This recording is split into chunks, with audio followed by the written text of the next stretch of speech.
Hello, everybody, and welcome to the first episode of 2020 of Third Man Lost In. count, didn't you? I was getting ready to check Instagram, and I realized it's too late, and it was a whole thing. I think it's 40. Is it 40? I think this is 40 or 41. I think it's 40. Okay. I don't think we broke 40 yet. Mike Watt is listed as episode. This is episode 40. 40. All right. And for this one, we're going to do a bit of a different thing. It's Mike Hickey on Third Man In, brought to you by Head Check Health. I'm joined by, no, I'm going to skip you because you already talked. Oh, yes, it's Terry Ryan. and it's Charles. And for this one, we're going to do something that me and Terry talked about on his other show, Tales of TR, a couple weeks ago, where we talked about doing just some good hockey stories. There's a lot of negativity going and just all over the place and everything outside even hockey. Pretty much in the planet right now. And we thought, it'd be a nice time to take a chance to go back and talk about some of the stories that made us kind of feel good about stuff in hockey over the course of the last year or so. And we thought it would be kind of fun. We threw it out to some people online to submit and kind of tell us some stuff. We heard some great things, and we just kind of want to talk through that. And I guess to get into it, let's just kind of get started, and we'll go around. TR, did you have any off the bat that was a personal one you wanted to get into right away? A personal? It doesn't have to be a personal one, but just something that to you was a really made you feel good hockey story this year. Well, I had both. I had personal, and I guess if there was an observation, the one would be. I guess I should have been prepared, but the first thing was St. Louis. No, St. Louis. They won the cup, and the little girl do it for what's her name? Layla. Layla. Yeah. Okay, so that would be probably the most moving experience of the year, and just seeing what they did with the cup. They seemed to blend heavy partying with heavy charity, with trying to include everybody in St. Louis from what I've heard and what I've been following online. Everybody loosely associated with the team seemed to benefit from that, and little things like the story I just mentioned, Layla, right? Layla, yeah. I really like how they gave her a cup ring. She had her own. I thought that was phenomenal. I mean, she was a huge part of that whole cup run and that whole push that they went on. Obviously, it really, and still a little hard for me to talk about. When your favorite team loses in Game 7 to somebody, to acknowledge that these guys have probably had one of the best goodwill cup celebrations in recent memory, where just they're having fun, they're getting out there, they're partying, but they're also doing, like you said, some strong community stuff. And this little girl who obviously has been going through a lot and has been a big part of that. It's really great to see how much they've been included her in, and it wasn't just she wasn't just a token for that run. She's still very much included and part of that kind of team and family moving forward. This wasn't which is nice to see. This wasn't just a fan. That was loosely included. She seemed to really resonate with the whole core run that team made. So that to me was goosebumps, tear-inducing good. James Neal would be the next one, right next. Him going from what he did, 6-7 goals, I think it was, and people being down on him, and he's a fan of the show and a friend. Although I've yet to meet him, we talk online and everything, and I really respect the guy. How he came out of that, and then now I don't think I'm jinxing him too early. I mean, it's not like he's on a decent pace. He's already had enough goals to have a good year considering what he had last year, and I think he's going to finish even better. He's hovered around 12, isn't he? Yeah, he's at 19. He got a hat trick the other day. Holy shit. Right, and we talked. 27 points. I hate to say I said 20. Yeah, I said 25 to 30. That was my first instinct, and we can go back 25 to 30. I said I don't want it. Yeah, I remember you said, saying I think that. you guaranteed Saved by the Bell sequences with the harp. I think you guaranteed 20. Yeah, that was guaranteed. And said that you wouldn't be surprised if he landed up around 30. I did. Yeah, and you're right. It is the. I also knew that he would be on the ice with Connor McDavid and Leon Draisaitl. So no matter how Edmonton did, all he had to do was play there. Because the other situation, he wasn't playing with the best players all the time. No, they kind of wanted him to adapt to a third line. Totally. Yeah, they kind of wanted him to. I thought that was weird. When they traded, what's that? I thought that was weird. To take a guy who, he's played with Crosby, he's played with Malkin, he's played with the top line in Vegas and Nashville, and all of a sudden he goes to Calgary as a free agent. He was their pickup, and it's like, all right, we're going to get you to focus on your own end of the ice and be a grind guy. I didn't understand. I mean, with the exception of 1 year where he played 20 games, Yeah. I think he had hand surgery that year. Yeah, well, actually, no, and that's even a lie because he got traded mid-season. So that's still a lie because he got 22 goals that year, but he only had one as a member of the Penguins. But so with the he's never scored less than 20 goals with the exception of last year in Calgary. And then you're going to put him with two of the most dynamic scorers. And I'm not saying every shift, but if you put a guy like that out there just on the air 20% of the time that he's on the ice, he's probably going to get you 20. Yeah. I mean, that's all I'm saying, right? I mean, he might end up with 35. You don't know. I hope he doesn't get injured and get, it all slow down. But if that guy's on the ice and the team, just moderately is scoring goals, he's going to be part of it. Now, I guess I should mention. Oh, did you have something to? No, I was just going to say. I mean, he's somebody he's in the top 20 in goals this year. Incredible. That's incredible after coming off last season. So if it ended now, they got more than they thought out of him. Oh, definitely, right? 100%. I shouldn't say more than they thought, but more than the trade value involved, right? If you told someone coming off last year, especially with Lucic gone the other way. Now, that being said, I know Lucic isn't doing great, but he's got 3 goals and 5 or 6 assists now, throwing his weight down a little bit. I can still see how he would be beneficial, but Neal is turning out to be, I hate to say diamond in the rough, but that's an insult, but the way people had him written off. But Lucic is playing what they wanted James Neal to do. It was so bizarre. It's like... Yeah. No, but it was very much it was a hockey trade that went 1-for-1, and it wasn't 1-for-1 in terms of guys who are doing it wasn't 1-for-1 in terms of just like this player is as good as this player in the same kind of check boxes. It was this is a role we need filled. We don't need this from him. We need it from him, and making that swap. It's like playing Catan. It's like I don't need wheat, and you've got stuff. You know what I mean? Like, but no, it is really good to see Neal doing so well. And Lucic has 3 goals, 6 assists for 9 points and 34 penalty minutes. He started with nothing, though. I think in like 20 games, he had no goals and 1 assist. I mean, most of that's in the last couple months, month or two, right? So I only say this because I don't wish bad on either of them. I got no reason to. Lucic is... I thought would have a rougher time, but what did you think you were getting out of him? He might finish the year with 20 to 30 points, and I don't know if I expected him. I don't remember what I said, but I think you said if Lucic, I think what you said was that if Neal gets 20, Lucic gets 10, and that's still a good trade. Yeah, okay, something like that. Yeah. It was one of those things that, like you said, like if he gets 20, he'll get 10, and then we'll still call that those teams wanted from those guys. And I will add to it.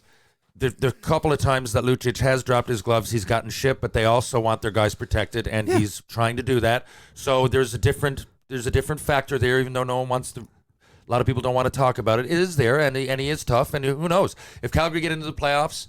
Well, of course they will now. I think, but I think the playoffs will tell the story of this trade even better. But as it's looking out for James Neal, I'm just proud of him, and I think he's.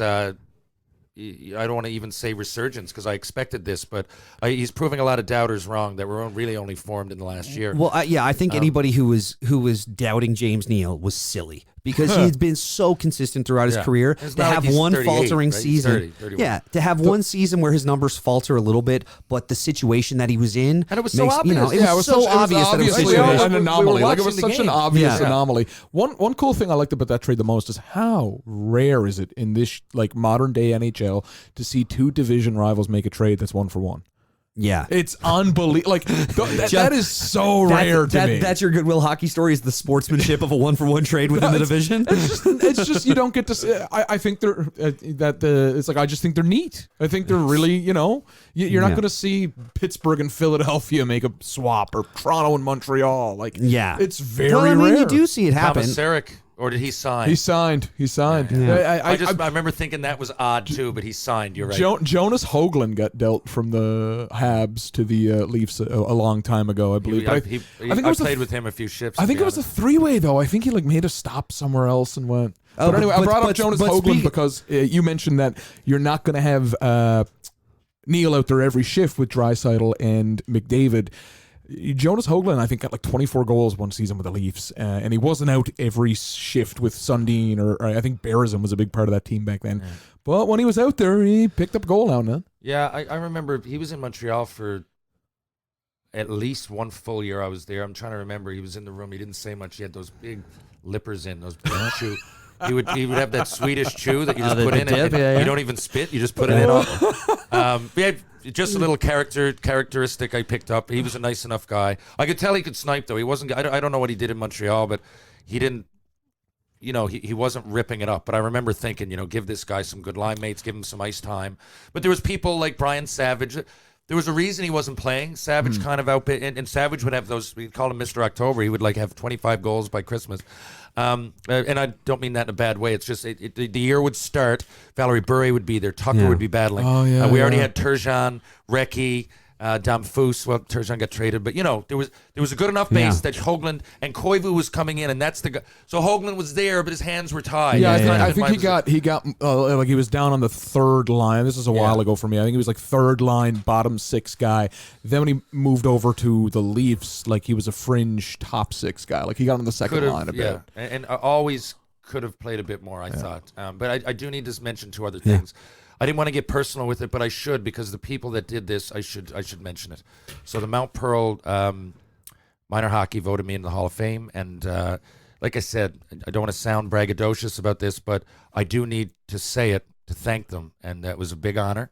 Some might say, well, you played in the NHL or your minor hockey team, come on. But no, not necessarily. It's a big honor. I had some great memories. And it happened at the Reed Center last year. I was actually out of town, but my mother went up and my father, and they had a great time. My mom got up and gave the speech, and I really appreciate it. But it was good for her because it's part of my life that if I was inducted into the Tri-City Americans Hall of Fame, which I am, but tap on the back. But Mom, it wouldn't mean as much to her. She saw me play there a few times. It was great, but she got to go up and relive some memories with, all the people that were in and around Mount Pearl and Mount Pearl minor hockey, and that it's still are real important to me and play a big role in who I am and who I want to be still.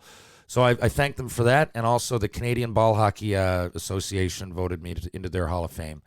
And I really, that means a lot, because ice hockey, when it didn't work out and I had a bad ankle and then a lot of people were down on me, I was going through my first split, and, a lot of things came with that.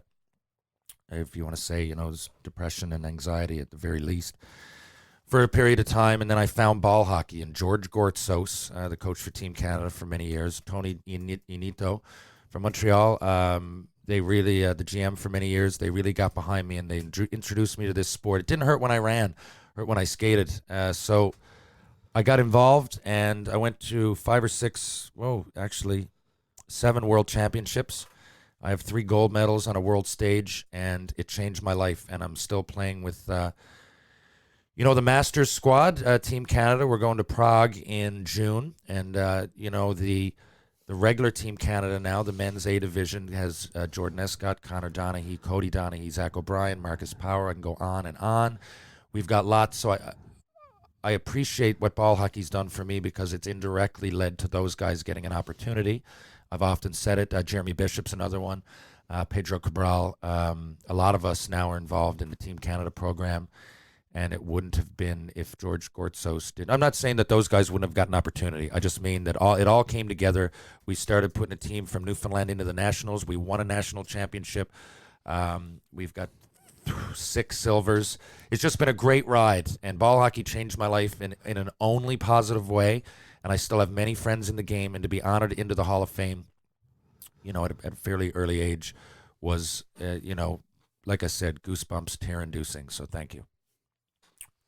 It's a big hockey news story about that. I remember the hockey news sent a guy up here. There's a great story. If we'll share it around on our Ryan Dixon. Yeah, we'll share it around on our socials after this episode drops. I remember reading it and being like, "Yeah, this is really well done." I didn't expect it. It was humbling. I didn't know. I mean, when he phoned, he did an interview with me for about an hour or two, and I thought that was enough. I was like, "Wow, thanks for taking the interest." He said, "No, I want to fly." He goes, "That's just the base. That's I'm just taking pre-interview." He flew here for a week. But what was great was that I told him about how pockets of Canada ball hockey are big, but like the Glacier was sold out. Yeah. Like all of the day of and not only that. So there's 3 divisions. There's the men's open, there's the women's open, and the men's masters. There will be a women's masters soon. Yeah. But anyway, and Newfoundland, we made the final in all 3 divisions. The entire day, the rink was sold out, and we got 3 silvers. That's epic. And for us, we were down, the Masters team, we were down 4-0. We came back to tie it up. So the place was rocking, and then lost with a couple minutes left. The women, the same sort of thing, and the men, I don't mind saying it, New Tecumseh, which is in Ontario, around the Alliston, kind of people that know that area. What else? Bolton, maybe. I remember being there. Alliston, because I stayed there. My buddy Darren Shannon coached the team, but they were good. I thought we played better than they did, being the Newfoundland Black Horse, and we were stacked, man. We had, I say we because I played on the Masters team and the men's open team. This is the last year that I'm giving up the men's open team, but yeah, I mean, it's hard on the knees, and I don't want to take to be honest with you, spot of a younger player that needs to experience all this for himself. I think it's greedy at this point because I've experienced a lot. But, we had Jordan Escott, we had Zach O'Brien, we had Marcus Power as the first line, and that's just meant 2 of those guys are on the Growlers, and Jordan's one of the best hockey players that's led the senior league. You'll see locally, played in PEI and Major Junior. Not only that, we had Cody Donaghy and, oh my God, Alex Powell. There's so many. Danny Wicks. I could go down the list, but we were stacked, and we came second. It's not always the worst thing. It would have been great to win it. We were on home soil, and I really did think we outplayed the other team with no disrespect to New Tecumseh at all. I know the shots were like 30-11 or something.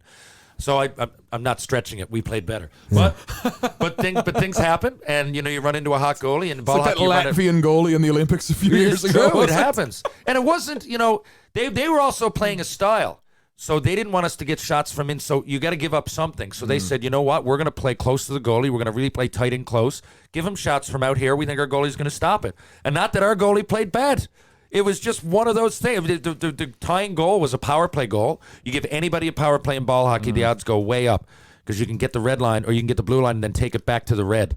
So the offensive zone becomes half the rink, and it's hard to defend against that because someone's going to be wide open. So a good power play percentage in hockey would say 25%. In ball hockey, it's 50%.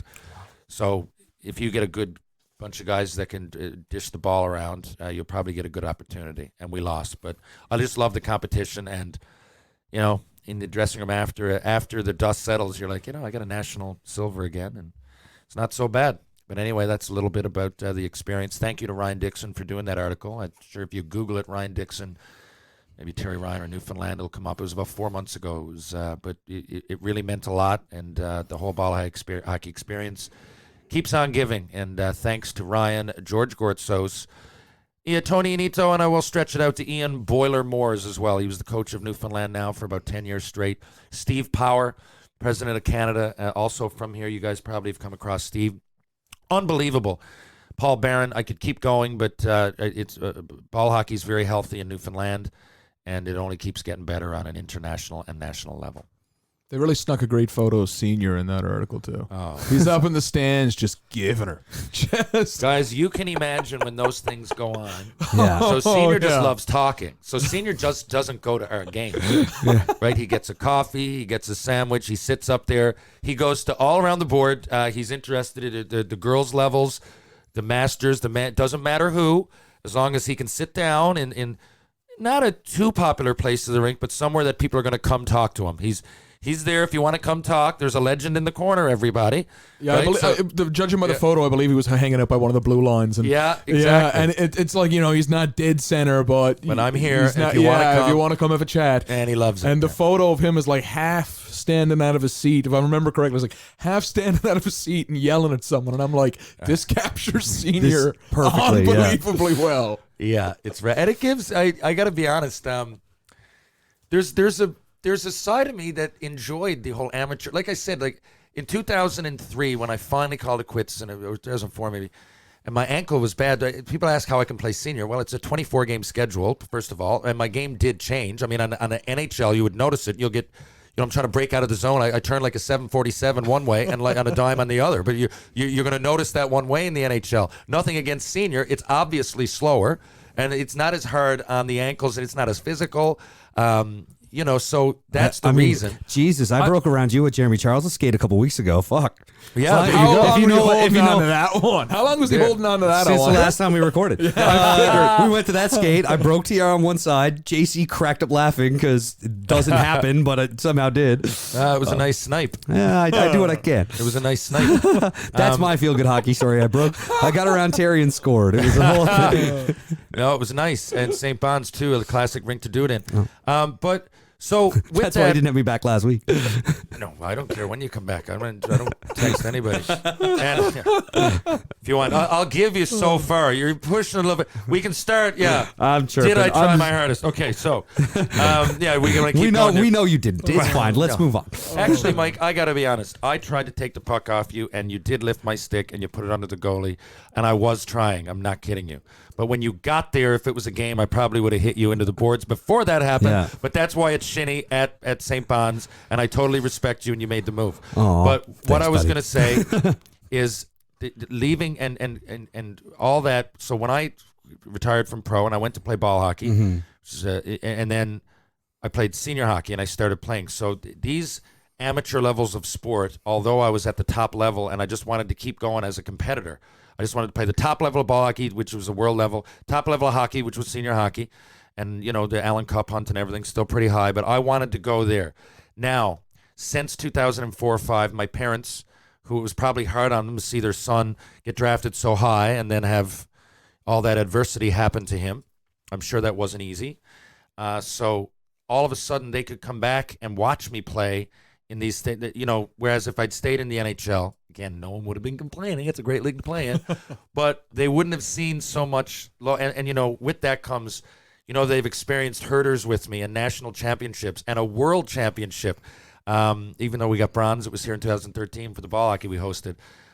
They've just seen so much, and they've met so many of my friends. And my parents are the biggest part of my life. I'm an only child, Penny Lane, obviously. I'm just saying, as I grew up, I didn't have brothers and sisters. So they experienced all my minor hockey and amateur sports together, and they continue to do it now as they watch Tyson coming up in Penny Lane. But that whole avenue of amateur sport kind of wouldn't have happened unless my ankle injury happened and unless I stopped, playing pro and all that stuff. So there are a lot of, and I wouldn't have the situation I'm in, which is pretty comfortable. I'd have more money, but what are you going to do? I appreciate all that, and that's, you ask about Senior at those games. He lives for that, and so to be a part of that, I guess I can't really regret certain things when it wouldn't have paved the way for others. No, and I mean, yeah, that's just. It's a very noble outlook. It's very. I've had a long time to think about it. There's a couple. Actually, I'll throw to you first. I got one I've been waiting on. It's one of my favorite things is the resurgence or the surgence of gritty, and how gritty is just loved by children. So there's a video that went up a long time ago, and I think it was like in last season, probably around March, but it still counts for 2019. There was a kid getting fitted for prosthetics, and he had wanted a gritty prosthetic limb. So somehow this got back to the Philadelphia Flyers, and in comes Dr. Gritty. And if you can find this video, I'm sure it's not that hard to find. The look on the child's face is absolutely amazing. I've seen the clip you're talking about. Yeah. Oh man, it is. You would swear that like this kid had just seen. I don't know how to compare it. It would be like giving a kid 100 puppies all at once. Like it's the thing. What's amazing unaltered joy. What's amazing about Gritty is how quickly everybody turned on a dime on their opinions of Gritty, because the pictures of Gritty came out and they announced like, this is going to be our mascot, and everybody was like, what the hell is that thing? This is the dumbest shit I've ever seen. And then he instantly, like, Gritty as whatever Gritty is, was instantly exactly what you wanted something that looks like that to be.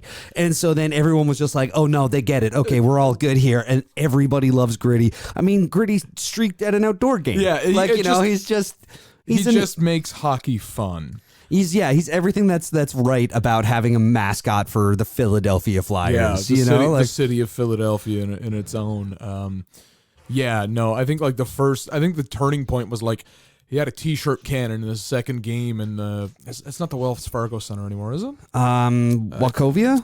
Maybe, yeah. The Philadelphia home rink. I can't remember the name of it. I'll look it up. And anyway, like he's shooting a t-shirt cannon, and I think he goes down, and he goes down hard. Like he goes down on the ice hard. And that clip just was everywhere, and it's like, all right, yeah, we need to turn this guy into a giant goof, and it really worked. More gritty in 2020. And it is Wells. More gritty. More gritty. Even more gritty. It is Wells Fargo. I want to see like a Netflix series. Yeah. A Saturday morning cartoon for the kids would be great. I want the gritty origin story. Yeah, the gritty origin story. I've seen, there's been a bunch of great stuff about gritty, and yeah, that's just, but also everybody else is kind of leaning into it, and the rest of, like, all the other teams are kind of just like, oh, okay, they figured it out. Yeah. And it's just, so overall, but I think that goes back to what we talked about off and on the show about how it seems like there's more personality in the league now than there had been. Like, it seemed like, there was a time in the 70s and early 80s where there was personalities, and it was, this bigger thing. And then it really kind of, in terms of suppressing player personality and stuff, it kind of got a little bit bland there for a while. One thing now it's, one thing I've got to say about that is I think a lot of it has to do with the NHL is younger than it has been 10 or 15 years ago, and two, it's more children friendly. Like, I saw players being exuberantly kind to 8-year-olds, 9-year-olds, 10-year-olds, and all that stuff when Leafs camp was here, and again when I was at an NHL game, and it's like, when I was 8, 9 years old, that just simply did not happen. And I'm not saying that did not happen. I know, like, a great example, I think I already told this once, is a kid in my grade 4 class met Wayne Gretzky. Yeah. And Gretzky tried to slip him. Now, Gretz is obviously in a rush, and he's like, do you have time for a photo? And this kid was like Gretzky's, like, a huge fan. I don't know if, I don't know how much he was serious about trying to slip him, but he's like, do you have time for a photograph? He's like, I'm really in a rush. And the kid just grabs him by the suit sleeve, and he's like, too bad. Literally, he's like, too bad. And I guess Gretz liked it. He got the photo and all that stuff. But it was like, I can't really, like, from what I saw, especially camp, and especially when I was up, I passed by, where one of the buses were parked. It was on the other side of the road, and there were like 8, 9-year-olds. Morgan Riley was really kind to a bunch of kids coming out of wherever the Leafs were staying up there.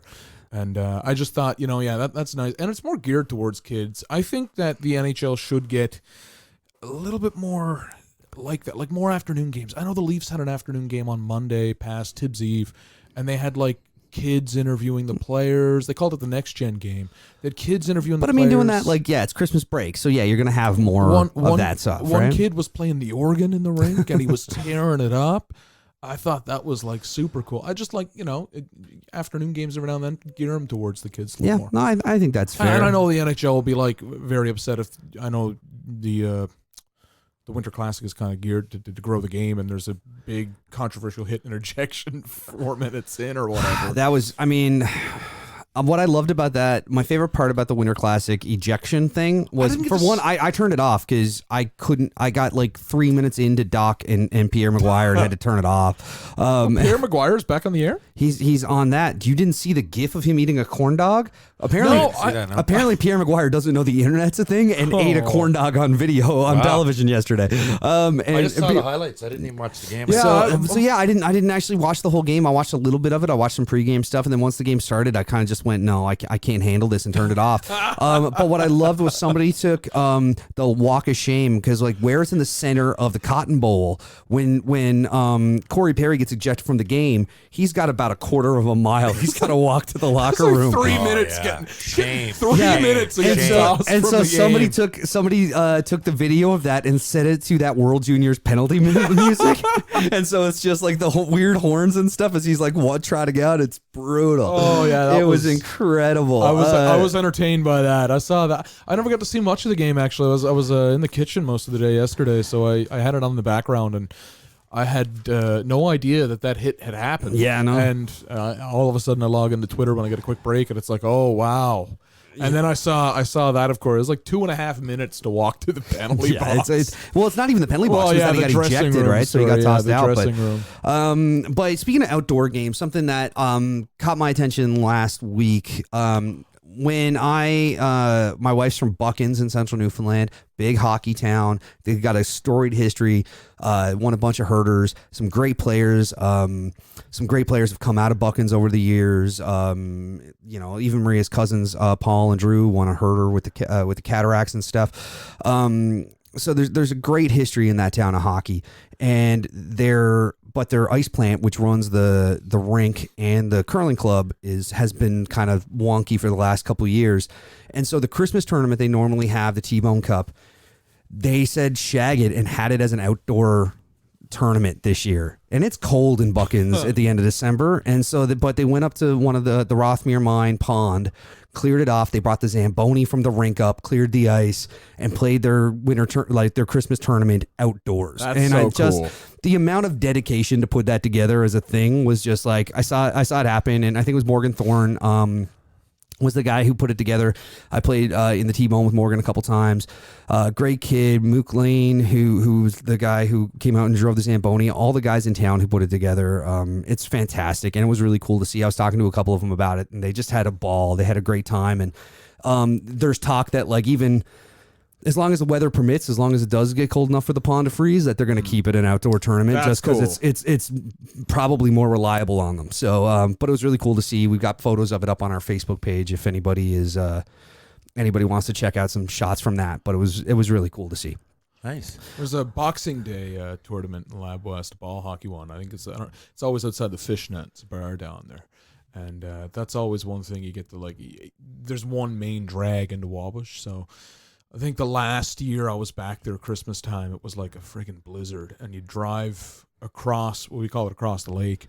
And you drive across the lake, and you'd look out and you could just squint and see oh yeah, boys are still out there playing. And it was I don't know how you could even make a pass. I don't know how you could pass at that point. It was that much. And it's oh yeah, the boys are still down there with shovels and are playing the ball hockey tournaments. Yeah, I know. Eh? But I mean, Christmas tournaments, I played one in the Goulds last week. It's always fun, and a lot of times they're in memory of somebody from the community who's passed away. A lot of them, I know the one in the Goulds, all that money goes to minor hockey programs, making sure underprivileged kids are able to play. I know a couple different communities who do the same sort of thing. So it's always nice. There's always a lot of goodwill that way with those tournaments, and it's awesome to see. Yeah, I mean, I've got a bunch of others. Speaking of Christmas tournaments, we're going to throw to an interview that I haven't recorded yet. We've got two beauties. Speaking of Christmas tournaments, this was posted on GGS United, the goalies group, last week, the same day I was playing my Christmas tournament, and at the same time that the Buckins Christmas tournament, the T-Bone Cup, was going on. These guys, Ray and Evan, were down in Roanoke, Virginia. And they were playing in their Christmas tournament, and they were loaded. And because that's what you do at a Christmas tournament. Sounds like Christmas. Usually you get drunk and there's a bunch of pizzas and chicken wings and all those things. But so Evan was playing in net, and apparently it's his first game in net in 15 years. And he gets in with a new set of Warrior pads. And after a game, he decides they're too big, so he gets the rink saw and saws off his new goalie pads. Wow. And plays the rest of the tournament or whatever in them. And so I talked to Ray and lined it up. So at this point, this is Thursday afternoon. I'm recording this later, but we're going to throw now to an interview with two of those guys, which I'm sure is going to be fantastic. Right after this word from our sponsor, Head Check Health. Concussions are serious business. Concussions and post-concussion syndrome had a huge effect on my career. Whether you're a player, a concerned parent, a coach, a risk manager, or an executive, they're a major area of concern. Head Check Health has developed software and services that improve the way concussions are assessed, tracked, and managed at all levels of sport. Their goal is to create a safer environment of play by giving better tools to the individuals responsible for documenting and assessing concussions and providing better data to administrators to make real health and safety improvements. Head Check currently works with organizations across the country like the Canadian Junior Hockey League, BC Hockey, Rugby Ontario, the Western Lacrosse Association, and more to advance their concussion management practices. If you're interested in learning more how HeadCheck can help your team or organization, please visit headcheckhealth.com or email info@headcheckhealth.com. That's headcheckhealth.com or info@headcheckhealth.com, and tell them TR sent you. All right, so I've got Evan and Ray here. Now, the guys got a little bit internet famous last week or so when Ray posted a picture of Evan from their Christmas tourney, where you guys were playing against each other in net, like opposite teams. Is that right? Yeah, that is right. Yeah. All right. Separate teams. And you guys are down in Roanoke, Virginia. Correct. Cool. Playing at the old Lancelot. It's pretty country out here. Yeah, I think I'm trying to remember who it is, and I was actually like trying to look it up before we came, but then of course, as I was trying to make the call happen, we had a bit of tech stuff that left me scrambling. But I think we had a guy on the show who definitely played for Roanoke back in the 90s for the and I'm just trying to see what team who it might have been. If it was mid 90s, it would probably be the Roanoke Express. Yeah. At that time, East Coast Hockey League. Yeah, I think that's for sure who it was, and I'm just trying to remember what guy we had on the show that played for that that played for that team. But and I'm sure someone will listening along. Daniel Bertione was the big name back in the day. He was our goalie. Okay, yeah, I don't think it was him. Yeah, but we had Terrence Tutu for a while. It would have been the Express for sure, and I'm just trying to see if I can even see the uniforms and remember who it was. But yeah, we had somebody who played for that team for sure. But now, is there senior hockey? Is there anything other than you guys were playing a beer league Christmas tournament? Was there anything besides that going on there now? No, not really. I mean, right now I'm driving back from Virginia Beach. My nephew was out there playing youth hockey, so. That was the second adult hockey tournament that we've had at the Lancelot this year, and so now it's mainly youth hockey, and I'm just going and watching coach the kids at this point. But we do have an SPHL team there now that plays in the Roanoke Civic Center, so the Roanoke Rail Yard Dogs. So they're getting a lot better this year. So, but yeah. Yeah, mainly youth hockey around the Lancelot. Yeah.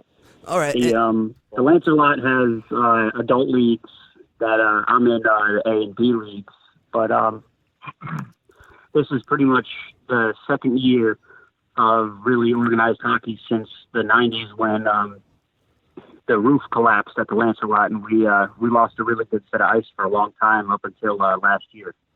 Oh wow! So I saw in the post that was made in GGS United. You talked about how Evan, you hadn't played in net in 15 years. Is that why? Was it because it was problems with ice there, or?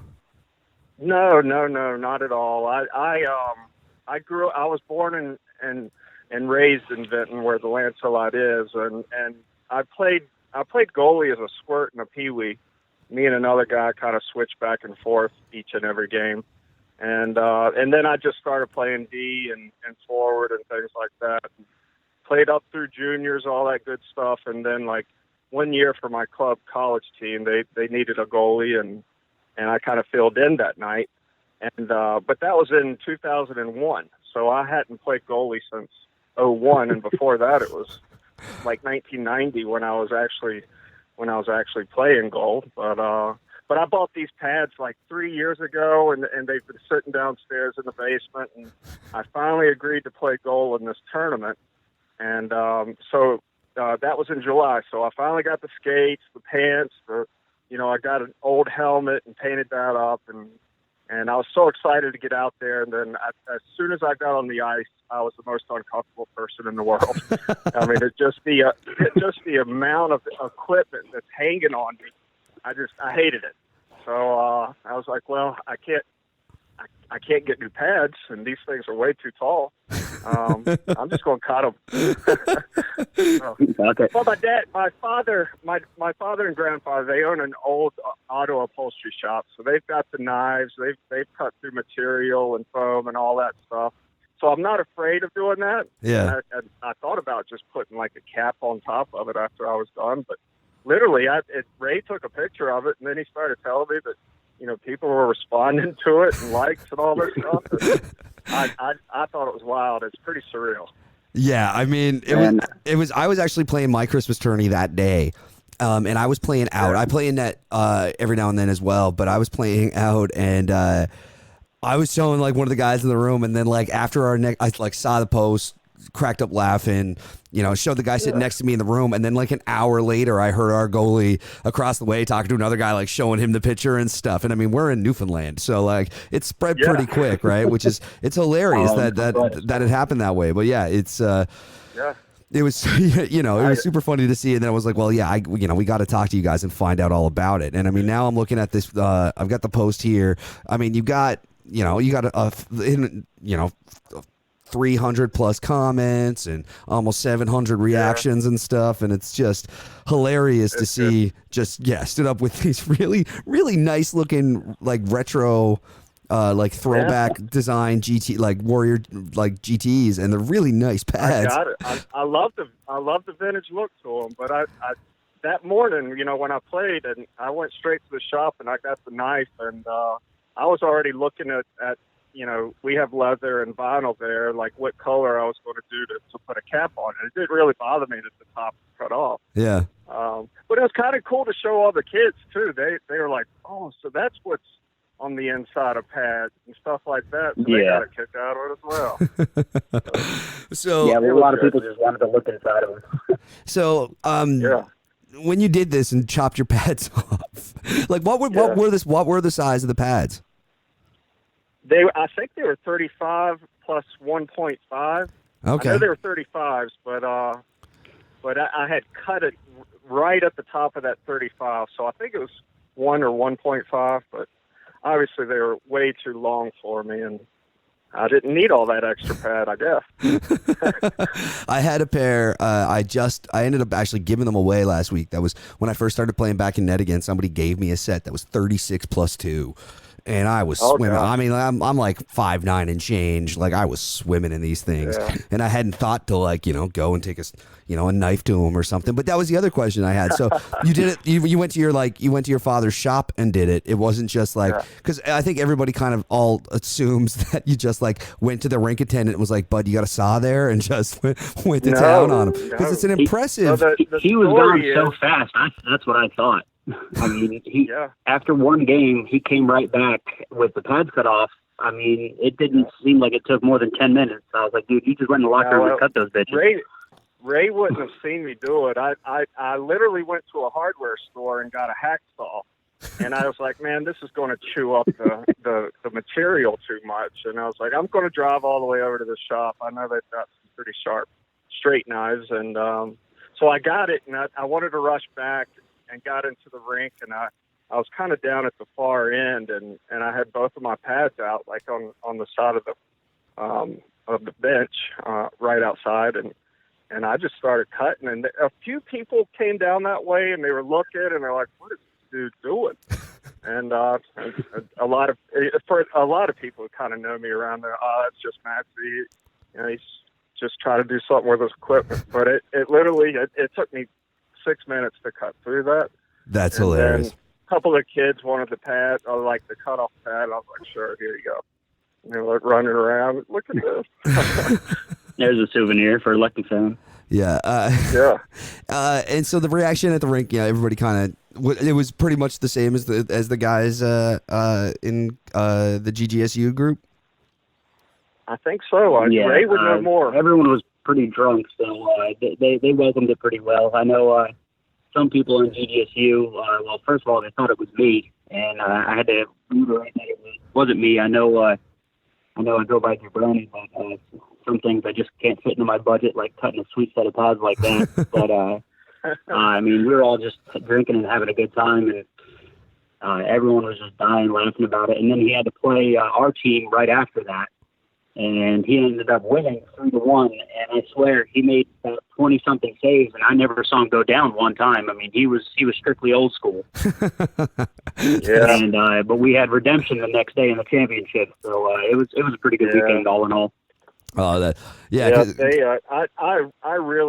I think I promised too much. I was like, oh man, if I let one goal in this whole weekend, I'm going to be pissed. And I tell you, it's not as easy as it looks. And I was kind of embarrassed that way, but yeah, at least I had a good story about cutting some pads. So, you didn't see what I did to the chest and arms though. I did actually. Ray sent me a picture of that you did? too. Yeah. Okay. Yeah. Oh, I had to. That's just way too much. I was like, I can't move. I felt like the kid from the Christmas Story, the younger brother. Oh yeah, with the giant snowsuit. Yeah. Yeah. I was scared to go go down and try to make a save because I could not get back up. So I was just like, I got to cut all this stuff off. So have you taken any stingers since you cut it off? Nope. I haven't.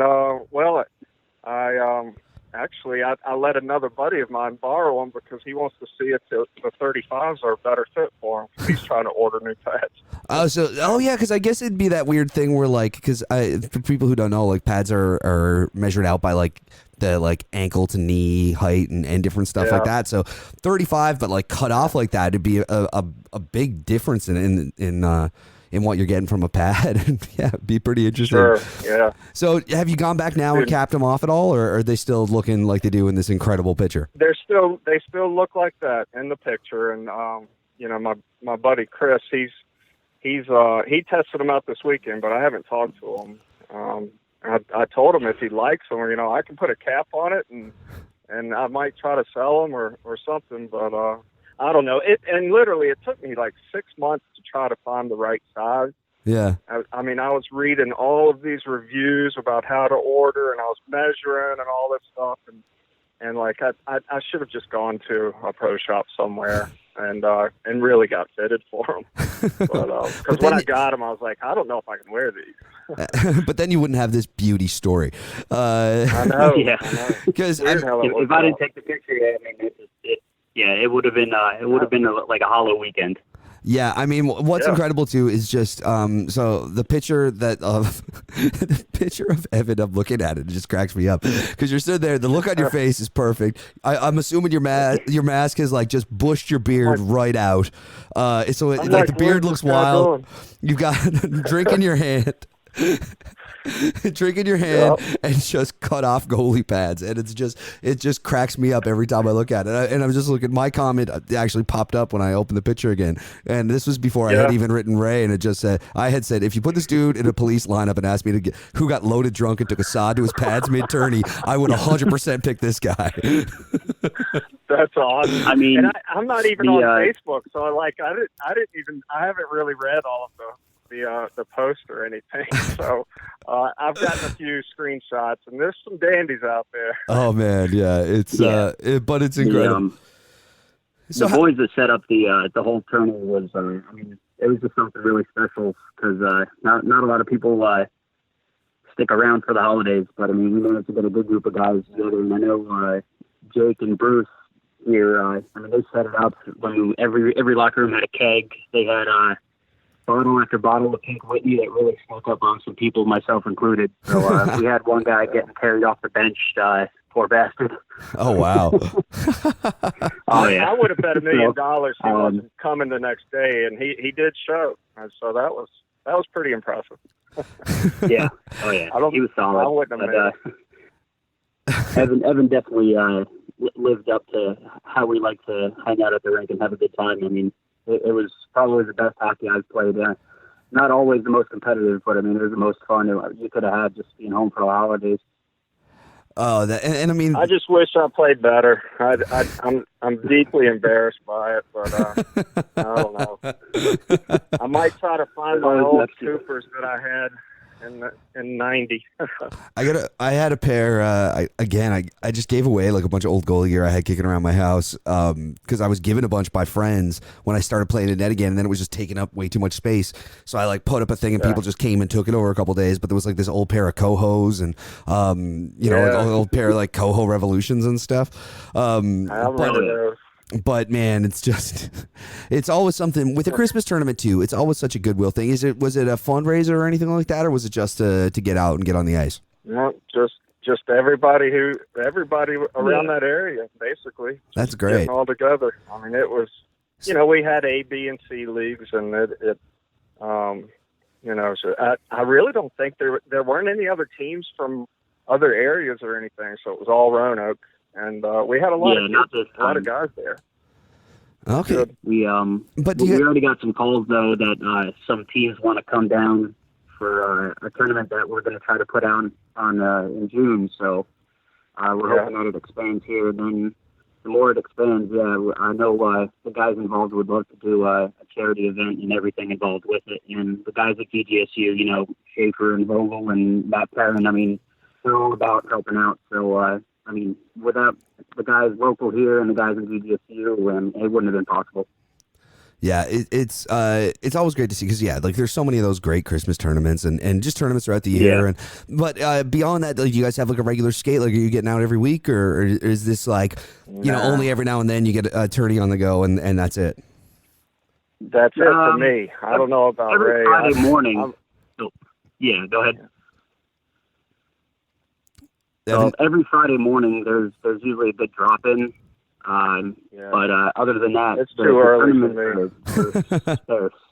But the league play doesn't really match up to the tournaments because some people take it too serious, some people don't really care at all, and it just kind of gets lost in translation. But the tournament was such a different level of hockey and a different level of just brotherhood there. It was, it's what it should be every weekend. Yeah, and it's one of those things where like you see so many people over the course of especially Christmas. There's kind of a lot of places, especially like I'm up in Canada, so here like pretty much every small town has a tournament that happens over the holidays. And it's just such a huge part of Christmas for us anyway. And it's great to see like you guys, especially down in like Roanoke, Virginia. You don't necessarily think of as a major hockey market, but it's a great place to see you guys doing something like that. So that's the story. Is that the pads might go up for sale? Is what you're telling me now? Well, it just depends. If my buddy likes them and he wants me to put a cap on them, then I can probably fix them up for him. Probably sell them cheap. I don't know if I'll wear them again. Like I say, I really thought I was going to play a lot better, and I was like, man, I think I should just stick to watching hockey. I'm 42 now, so no, fuck that. I think Pete Evans should just go on the road with the pads and just go to tournaments around and just have a good time and let everyone just laugh at us because we just like that fun. We don't really give a shit. Like a barnstorming rent a goalie tour and just we really don't care. It's just as long as we're having fun. Games in your hand and there's ice to play on. You're good to go. Yeah, speaking of watching hockey, you said you're just gonna kick back and watch hockey now. While this is happening, I plan this really poorly because Canada-Russia World Junior Championship is happening right this second. And you mentioned you had a buddy, Barney, who Barney Shankaruk. And you wanted Barney to get a little shout out. That was part of the deal to get you guys on the show, was that we had to give Barney a shout out because he's from Saskatchewan. His hometown rhymes with fun. And he is in the USA, pulling for the USA more than Canada. That's what he always has. I don't know. Honest to God, the kid, he loves the national anthem more than he does O Canada. But I like O Canada more than our national anthem. But he loves to follow the USA World Juniors. He always has. And, he's like, man, everybody just gives me so much shit up here. He's like, look, I just asked him to cut me some slack here. He's like, I'm just cheering for a good hockey team. That's it. Well, as long as he stays consistent, I don't see an issue with it. I live in Canada. I'm a Bruins fan, so I get some grief every now and then from friends for that one. World Juniors is a little different. I don't know if I could handle that one, but and you also speaking of the Bruins though, you said there was another friend, Donnie Bailey, who has a restaurant in Boston, and you wanted him to get a shout out too. That was part of this whole deal. There was a lot of negotiating to get the guys on the show. Well, Donnie Bailey, both of those guys played on my junior team for the Flagstaff Mountaineers in Arizona. We should have won nationals that year, but we lost in the semis to Toledo Cherokee. But I've remained good friends with them. I lived in Boston for a couple of years, and at that time, Donnie was running Jerry Remy's, which was right outside of Fenway. but now he's running Banners, which is in the Garden. And he sent me a pic last night, and literally the line to watch the Pats play. I mean, it was huge. That was like a World Series line coming out of his restaurant. And, oh wow! I hope you guys could get down there. I hope so too. I've got another friend who does a podcast down in Boston, does the Black and Gold, and Mark Allred, and they do a Bruins podcast down there, and they're talking about the same deal. Like we want to get on the road, we want to do some more stuff, and we think it'd be a fun spot to get, especially for me, who's like a huge Bruins fan. So it'd be fun. Yeah, that'd be awesome. But guys, is there anything else? Like I just helps. I just wanted to chat to you guys a little bit about these pads because it's such a crack story. But is there anything else before we get going you guys wanted to get a chance to say before we take off? No. I mean, I'll let Evan go first. The opportunity for speaking with us. That's big. I honest to God, I never thought I would ever get on a podcast for cutting pads off. But hey, if people like it, I'll do more of it. I'll cut them some more if they like. Well, I mean that's it. The dude in that picture would cut off his pads just to get on another show for sure. That's my. There you go. I'll be there with the camera. It's a cheaper option, but I just want to thank the boys at GGSU. Of course, 3 and mine. It's been a lot of fun so far, and meeting new people, and definitely making friends around the States and Canada. So I hope to get to travel and play more tourneys and meet more people. I know Evan just played golf for one day, but it shows. I mean, you get in golf for one day, you become crazy like every other goalie. So it's big long for it to rub off. But I do want to add one more thing, Mike. It's good. Well, that's right. I need to add one more thing. Being from Roanoke, I've always been a big fan of the pro hockey scene around there, especially growing up. But Henry Brabham founded the East Coast Hockey League. He owned the Virginia Lancers here in Roanoke, and he also owned the Johnstown Chiefs as well. And Tortorella is probably our biggest name. He was a player coach here back in the day. So those two guys are pretty popular around Roanoke, and if you can get Torts back into Roanoke, we'd love to have them. We need a bruiser back. Yeah, I mean, at this point, I think he's just trying. He might have to go around and do a bit of a tour himself just to try to make up money for fines. I hear you. We're a growing community again for hockey. It took a break, but it's coming back. So as long as I got a quick second, like the price is right. Yeah, I'd just like to give a shout out to Bruce at Hockey House, because I mean, without his pro shop, it just wouldn't really work out.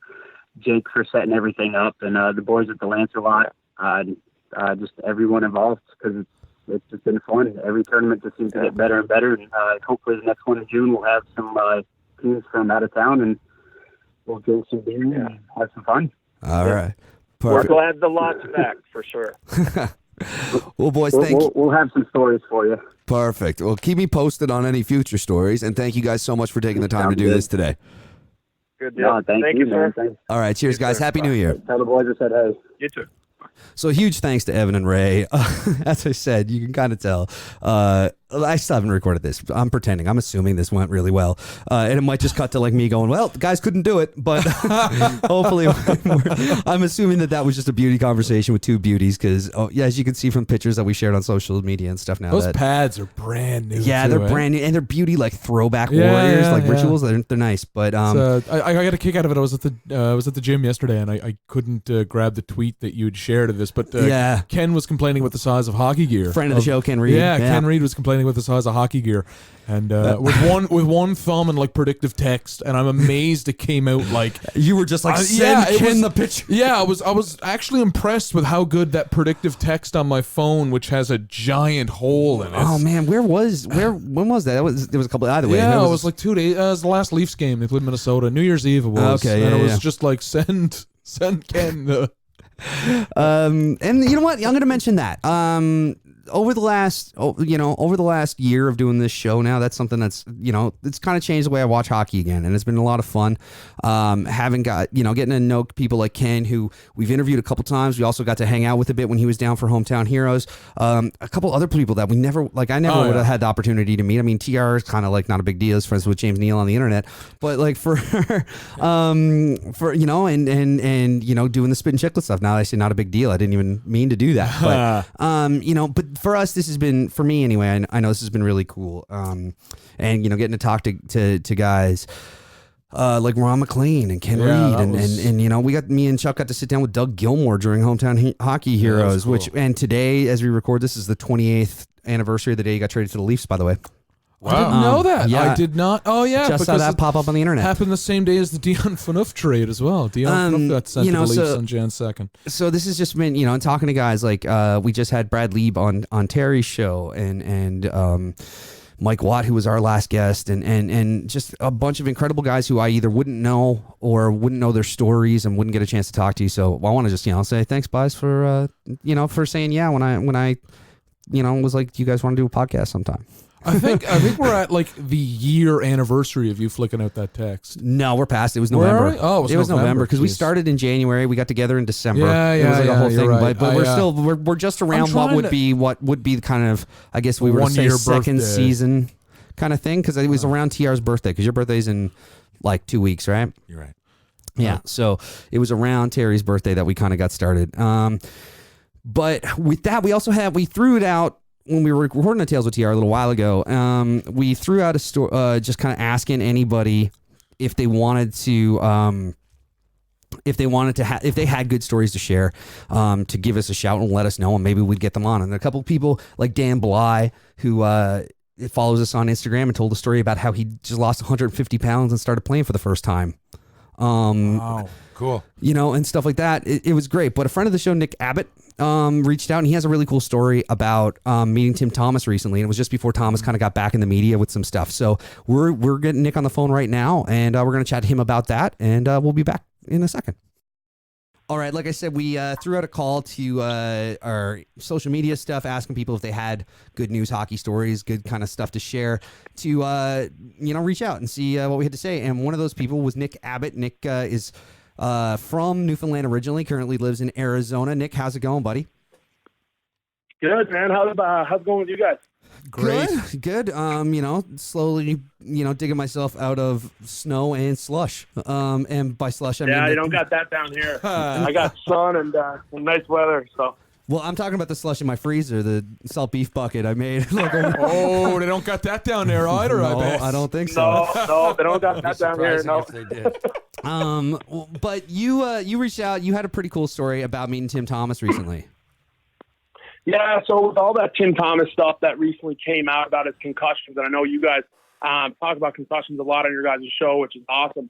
But I worked at a local rink down here before becoming an electrician, and I was standing at the counter in our like lobby, I guess, and there was a big President's Day tournament. I forget when President's Day is. I think it's in May. Yeah, May, I believe. But it was a big President's Day tournament. And teams come from all over the country to Gilbert, Arizona is the town. And it's not like the biggest town ever, so it's pretty cool. But I was sitting there, and I saw this little guy, nice jacket, dressed really nice. And it looked just like Tim Thomas. And I was talking to a couple of my buddies when I was working with them, and I was like, I think that's Tim Thomas. And everybody's like, no, you're fucking nuts. That's not Tim Thomas. So I went over to him. And, being the hockey kid that I was back then and still am, I had that feeling that I just had to meet him. And so I went up to him, and, he was watching his son play. So I didn't want to distract him, but I just said, hey, excuse me, sir, are you Tim Thomas? And, he turned around and he said, yes, I am. What's your name? And, he asked me my name right away, which I thought was really cool. And, I introduced myself. I said, my name is Nik Abbott. And he said, it's nice to meet you, Nick, whatever, and he asked me if I played hockey, all the regular questions, but it was so cool. And then, I got talking to him, and I mentioned to him that I loved when he beat the shit out of Carey Price. he thought that was pretty funny. And then as I was walking away, he asked me, he said, "Hey, do you want a picture or an autograph?" And I said, "No." I said, "I'd much rather just have this story to tell people." And I thought it was just a cool moment. And now with all this stuff coming out, it reminded me of the time I met him. And he's just such a great guy. And it was a super cool moment for me. Yeah, I mean, it's so great to hear of somebody just being a beauty like that, especially with Thomas, where he's been kind of since, now that we kind of know why, but Thomas was a little bit reclusive for a few years and wasn't really, striving to get out there and really be part of that stuff. So to hear that he was still very engaging and talking to you and all that kind of stuff was great to hear. Big points to you for for turning down the autograph. I think that's really cool. Be like, "Oh man, I'm good, but this was enough." That's super cool to me, actually. Yeah, I just, I don't want to get, I get starstruck, but I don't want to act starstruck. I just want to, look at him and just talk to him and have that conversation with him. And, it's a Stanley Cup champion, Olympic silver medal. Like, you don't really get to talk to those people very often. So just to be able to stand there and talk to him and have him, one-on-one with me was just cool for me. And I didn't really care about a picture or an autograph. That wasn't an important thing for me. But yeah, it was cool. A few years ago, I threw one of my buddies who's like a giant Habs fan. I wouldn't say like under the bus or something, but we were in Montreal for training camp, and we went to a restaurant that was blocked. So like the only place we could eat was at the bar. So me and my buddy Dave sit down. Now he's a diehard Habs fan. I'm a Leafs fan. We sit down and they seat us, and there's one seat left at the bar, and we're talking like camp rosters, exhibition games. We're nonstop talking about hockey. We don't even realize the guy who sits next to us is Pete Budai, then backup goalie of the Habs. So we're sitting down. Wow, yeah. We're chatting for like 10, 20 Who played minutes. for the Ice Caps here. Played for the Ice Caps here shortly after. So anyhow, midway through, I Bad look. camp, I guess. Midway through, I look, and I was like, "Oh Jesus, this guy must be like tortured." We're talking about his work nonstop. Yeah. So like, my buddy goes to he didn't recognize who it was. My buddy goes to the pisser, and I'm like, "Hey man, we can move if you want. Like, I understand you probably just left the rink. You don't want to hear about your work or much less alone your job." And he was like, No, I'm totally cool. You guys paid me the respect and didn't bother me or anything like that. And he's like, there were a couple of people afterwards that spotted him and came up for pictures. And as he was leaving, he ordered us his favorite Czech beer, which was a heavy one.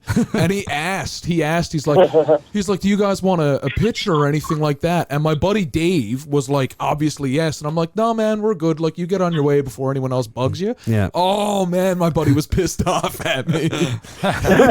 he was like, "You mother." Yeah, he was mad. He's like, "How dare you?" He's like, "I was like waiting for the opportunity to ask him." I was like, "Oh man, he's got that all day. Like, go bug him when you're on your own or something." No, that's great. Nick, do you get back here much now? No, not really. Last time I was home, I actually took my girlfriend, who's locally from here, now fiance. Actually, we just got engaged. Congratulations. Thank you. We went back there 3 summers ago, I think. Took her to Newfoundland for the first time, so that was pretty cool. I turned 19 at the time, so I came home and celebrated on George Street. So. Oh, there you go. Beautiful. Do you play like regularly down there? Yeah, so when I moved down, I actually originally moved when I was 12. I moved to Ohio first. I just played like AAA there for a bit, and I wasn't ever very good. I wasn't as good as Kyle McGraw, so I tell you that much, TR. There you go. Nice little plug for your cousin, who's a great line mate, by the way, and makes up for my 42-year-old legs in senior hockey. He's a bullet. He'll like that one for sure. I just started playing down there in Ohio, and then I played high school hockey, like varsity high school hockey in Ohio. And then when I moved to Arizona, I was one of the better players for sure. High school hockey down here was actually like horrible. It was really shitty. But they only got one guy that came out of there.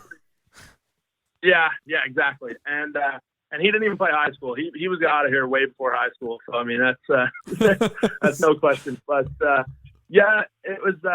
It's different, man. It's AAA hockey down here is good, but it's not as good as home. Obviously, if any of those players came down here, they just walk around anybody. So it's a lot different. And I continued playing, and then I stopped after high school. I honestly couldn't. I didn't really want to anymore. But, what would be your main sport of choice that you follow in Arizona? Would it still be hockey? Yeah, I'm honestly, I'm a diehard Red Wings fan. Growing up, I was my favorite player was Danny Cleary, and so now that I live here and the Coyotes are playing a little bit better, I'm obviously a little bit of a Coyotes fan too. And I actually, the way I stay into it as much, I have my own podcast as well, called No Pucks Given. So I do that on the side, and I keep into hockey, and I love every bit of it. Nice. No pucks given. Okay, I didn't realize that. Well, look, if you need either one of us for a guest at any point, we appreciate what you're doing for us. We'll return the favor. I'm speaking Thanks, for you guys. I'd love to too, have you on sometime. Nice. And I feel, you're a Spittin' Chicklets alum too, and that they're the guys that I follow the most, and then obviously you guys come second. But yeah, I love I look up to those guys honestly in the podcast world, and I'd love to have you on sometime for sure. No problem. Just reach out, shoot me a message on Insta. I've got a question for you now. So you moved when you were 12. It's Christmas. It's Christmas right now, the holiday season. Who do you root for in the World Junior tournaments? There's no fucking doubt I root for Canada, man. And honestly, dude, I'm so happy that USA got eliminated just then by Finland. And I honestly have, because all my buddies that I played hockey with down here, obviously they're all USA fans, and they always used to give me the gears when Canada would lose to USA. So it's nothing better than seeing them either lose last year and go to Finland, but we couldn't really have anything to talk about last year. But and then this year, it's nothing better. So I'll say this: I'm afraid of Finns. This year, I am greatly afraid of. I watched the game just before we recorded this, actually, and was watching. It was a close game, and I was like, I don't want. I'd rather the Canada team play the U.S. again than the Finns. I think they're a well-oiled machine. Finland always just gets lucky somehow, and they always get those bounces, and I don't know, they just always play really well against those big teams. It's crazy. Yeah. All right, Nick. Well, especially since you said we're your second favorite, we're gonna get you off the air, and But no, thank you so much for hopping on and being part of this. Of course, everybody's listening. Where can people find No Pucks Given? Spotify, iTunes, Google Podcasts, everywhere you find your podcast. I've had a couple guys that you guys had on. Actually, I had James Melindy on one, Luke Adam on one. I'm getting a little bit better at it, but it's a hard go for sure. All right, buddy. Well, best of luck with it, and thank you so much for hopping on with us. All right, thanks, guys. Thanks a go bunch. Canada, go and go Caps, go. There you go. Cheers, bud. See you, buddy. Thanks, guys. Penny Posh, maternity wear reimagined, breaking the barriers of style, fit, and comfort that often leave mothers-to-be uninspired in their new wardrobe. Penny Posh's designs have reinvented a clothing category often seen as disposable, temporary, and unattractive. Well, not with Penny Posh. Check it out, a continuous fit maternity collection from bump to bundle and beyond. You can check them out on Twitter at Penny_Posh, on Instagram at PennyPosh_maternity, and of course on their website, www.pennyposhdesigns.com. Penny Posh Designs, maternity wear reimagined. Okay, so I'm about to take off. I'm taking off a little bit early here. Penny Lane in tow, and we're going to go spend the evening with our new kitty cat, Princess, who's 2 months old. Almost 4 months. I keep forgetting. Time does pass. You've had her for 2 months, though, right? I've had her for 2 months. Yeah. So, and she's a bundle of energy and quickly the star of your Instagram stories. Oh, yeah. Quickly became the star of your Insta. Quickly a reason that I have insomnia. I live in a small place, and it's a kitten that is very energetic. So let's just connect those dots. But Penny Lane loves her, and I love her too. I'm just saying, we're made for each other, me and Princess. Just, Princess often wants to rip up, chew the wires and tear down the tree and go into the wall and whatever it might be and meow, meow, meow, meow, meow at 4 or 5 a.m. It can be challenging, but honestly, I'm only kidding. We rescued Princess from the Humane Society. Nice. And she's, Penny Lane absolutely adores her. And I mean it, we're good for each other. It can be lonely in a little tiny apartment on your own, and I'm certainly never lonely with Princess. Just follow my Instagram, I guess. But I want to say Happy New Year to everybody. Thanks for tuning in to Third Man In and giving us a lot of support. Thanks to all the guests, obviously, but for the fans, and I've thanked them. We've all thanked them individually after each show. It's more about, to me right now, the fans and everything, which carries over into Tales with TR. And all of that is really inspiring, to say the least, to a couple of podcasts that just started and are picking up momentum. But there's so many options out there, not just in the podcast world, guys, but in the world of just spending time, from YouTube clips to Netflix to music. To just whatever it might be. There's just so many more ways to spend time now than there used to be. So to pick our podcast is humbling. We really appreciate it. And, as far as anything else, just let's wish everybody the best. I know that's vague, but in 2020, because the hockey world, because it took a little, towards the end there, for good reason, there was some negative topics brought up in the hockey world. Tough back nine, I would describe it. Tough back nine. That's a great way to put it. But, it still is a good, and you need to weed those things out. Still a great game, though. And I think, actually, you know what? I'm going to leave on this because I wrote it down the other night while I was watching Hell on Wheels. I just finished. And Colin Bohannon is the main character. And one of the last things he says is, make friends with change. It's the one thing you can count on. And honestly, I wrote that down because it made a lot of sense to me. And, because a lot of what's happening in the hockey world now and in a lot of other areas, cultures all over, from sporting to countries to whatever it might be,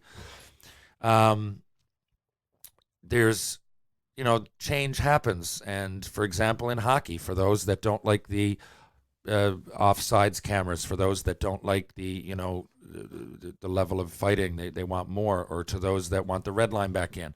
Look, it's all good, but things change for a reason, and you can count on change. And once they change, I think we got to start embracing and adapting that change rather than complain about the way it used to be. Let's just accept it. And when you really think about it, guys, hockey isn't in a bad spot. It really isn't. It's entertaining. I heard, I'll elaborate on one other thing. I heard Jeff Merrick talking on Hockey Central the other day. For example, one thing that I got a problem with is the All-Star game. Yeah. But he said, you and the players both, brother. Yeah, exactly. And a lot of us fans, right? A lot of us fans, but I'm really looking forward to the All-Star Game skills competition when Justin Bieber goes in on Jordan Bennington. Dylan Larkin today made a plea to fans and said, please don't vote me. I really need the week off. Because he's got an increase in assignment and ice time. Ovi just took the time off. Yeah. But Merrick made a point. Again, like I said, count on change. Well, it's changed, and it's not about us, though. It's about the kids. Mm-hmm. Yeah. If you really think about it, like if you're looking at that game and the All-Star competition, people are going crazy. I mean, I hated them. Like, why don't they have it the way they used to be? And, at least they used to try on defense. Wayne Gretzky and Marilyn Mew had 4 goals, and at least they were trying against players that would at least hit them. But who gives a shit? Yeah. It's not about me as a 42-year-old ex-player fan, right? An ex-player got nothing to do with it. As a bunch of dudes that are, big fans of the game, but probably are beyond the, jaw-dropping honest that comes in seeing an NHL player walk by you. It's for the kids and all that ham-boning and stuff.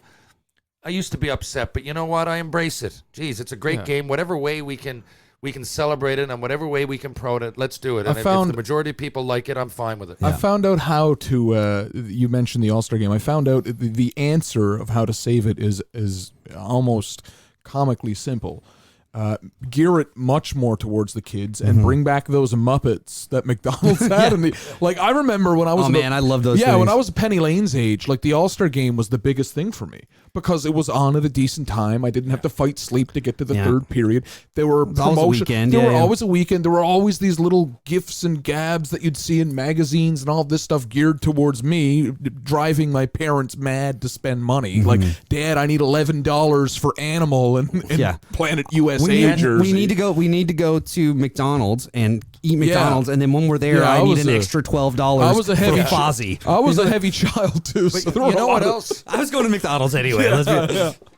It's before they gave you apple slices too. Yeah, that's what we get every day. Penny Lane gets pancakes there every morning on the way to school. We get apple slices and milk rather than. But it also comes down, and I started thinking outside the box then when it comes to the selecting. Now, I used to be of the opinion, if there's 5 Boston Bruins that deserve to be on there, put them on there. Yeah.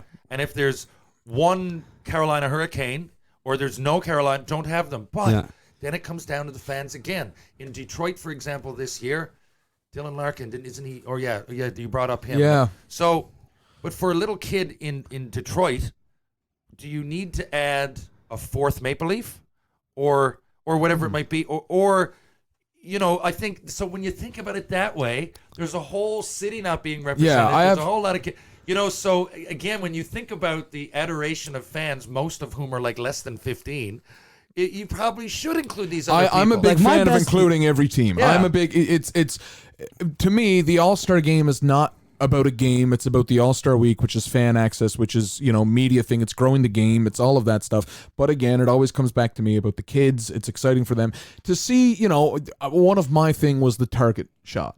I remember watching them, like I would watch the All-Star game and wait for the accuracy competition. That was just to see the puck break those targets. That was cool as anything.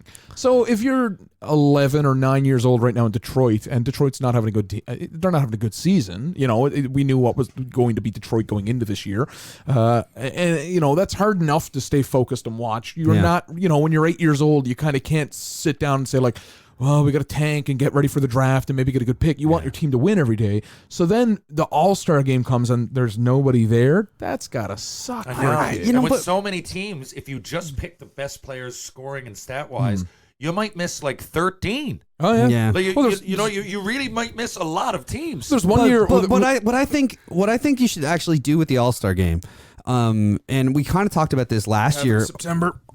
I think that something that could really help the All-Star game is make it one of the outdoor games.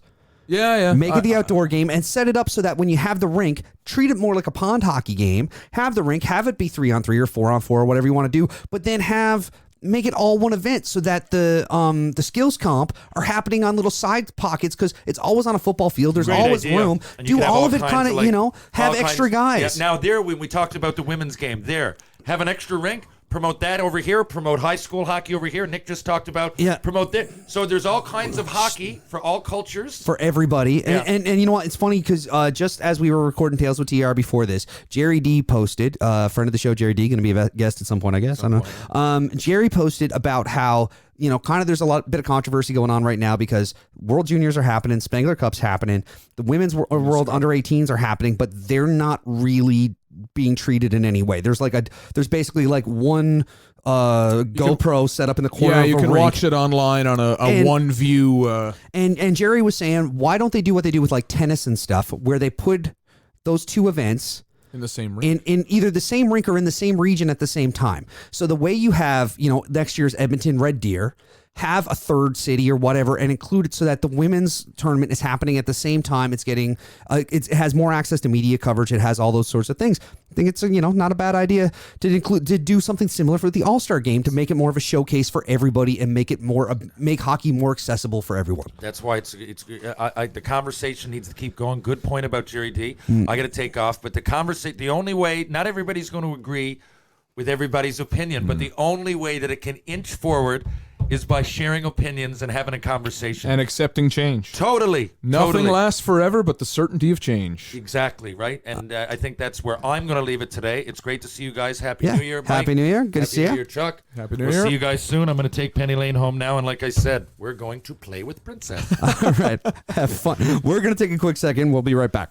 Oh, baby. So me and Chuck here, as he said, had to step away. Still a couple things I wanted to chat about. One was the one that kind of started this whole conversation, which is the goalie helping the goalie out. You weren't here for that. So it was this really cool thing where basically the E-Bug ended up being a defenseman who had never played in net before and really struggled. I think that team lost like 11-0 or something. That was in the O, wasn't it? Yeah, and then in the intermissions, the goalie from across the way would like come down and like give him pointers and stuff, which was really kind of nice to hear and all that kind of stuff. We almost saw an E-Bug situation in early December. Where was that? I was somewhere watching. The Leafs were playing. I was somewhere and my phone had died.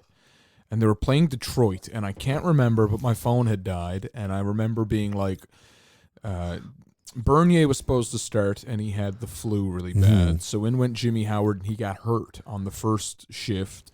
And I remember saying, like, we're gonna get the emergency. We're gonna get the emergency. The TSN people had found out that there was an emergency guy in Detroit system, There is, yeah. but they couldn't find him.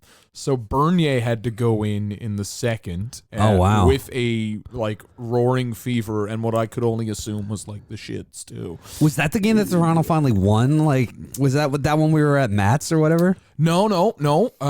That was way before that because I remember like I think my roommate's brother was in town and we were out somewhere. My phone had died, and I remember being like, I got to text Mike. There's an e-bug, and he never did. He never did see fruitation. They brought up the guy's name in the broadcast. They're like, the emergency backup here in Detroit on the list today is.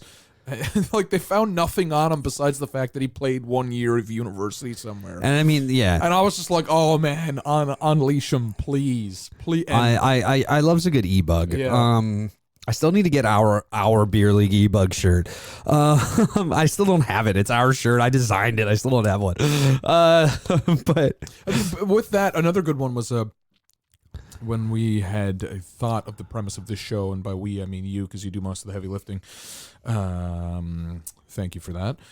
When this had come into my wheelhouse, the first thing I thought about was it was probably 2 weeks removed from when Vancouver Canucks goaltender Jacob Markstrom. Was, he had lost his father, which I believe reading about it was kind of suddenly. And Matt Murray last season had lost his father. They were both squaring off in Markstrom's first game back.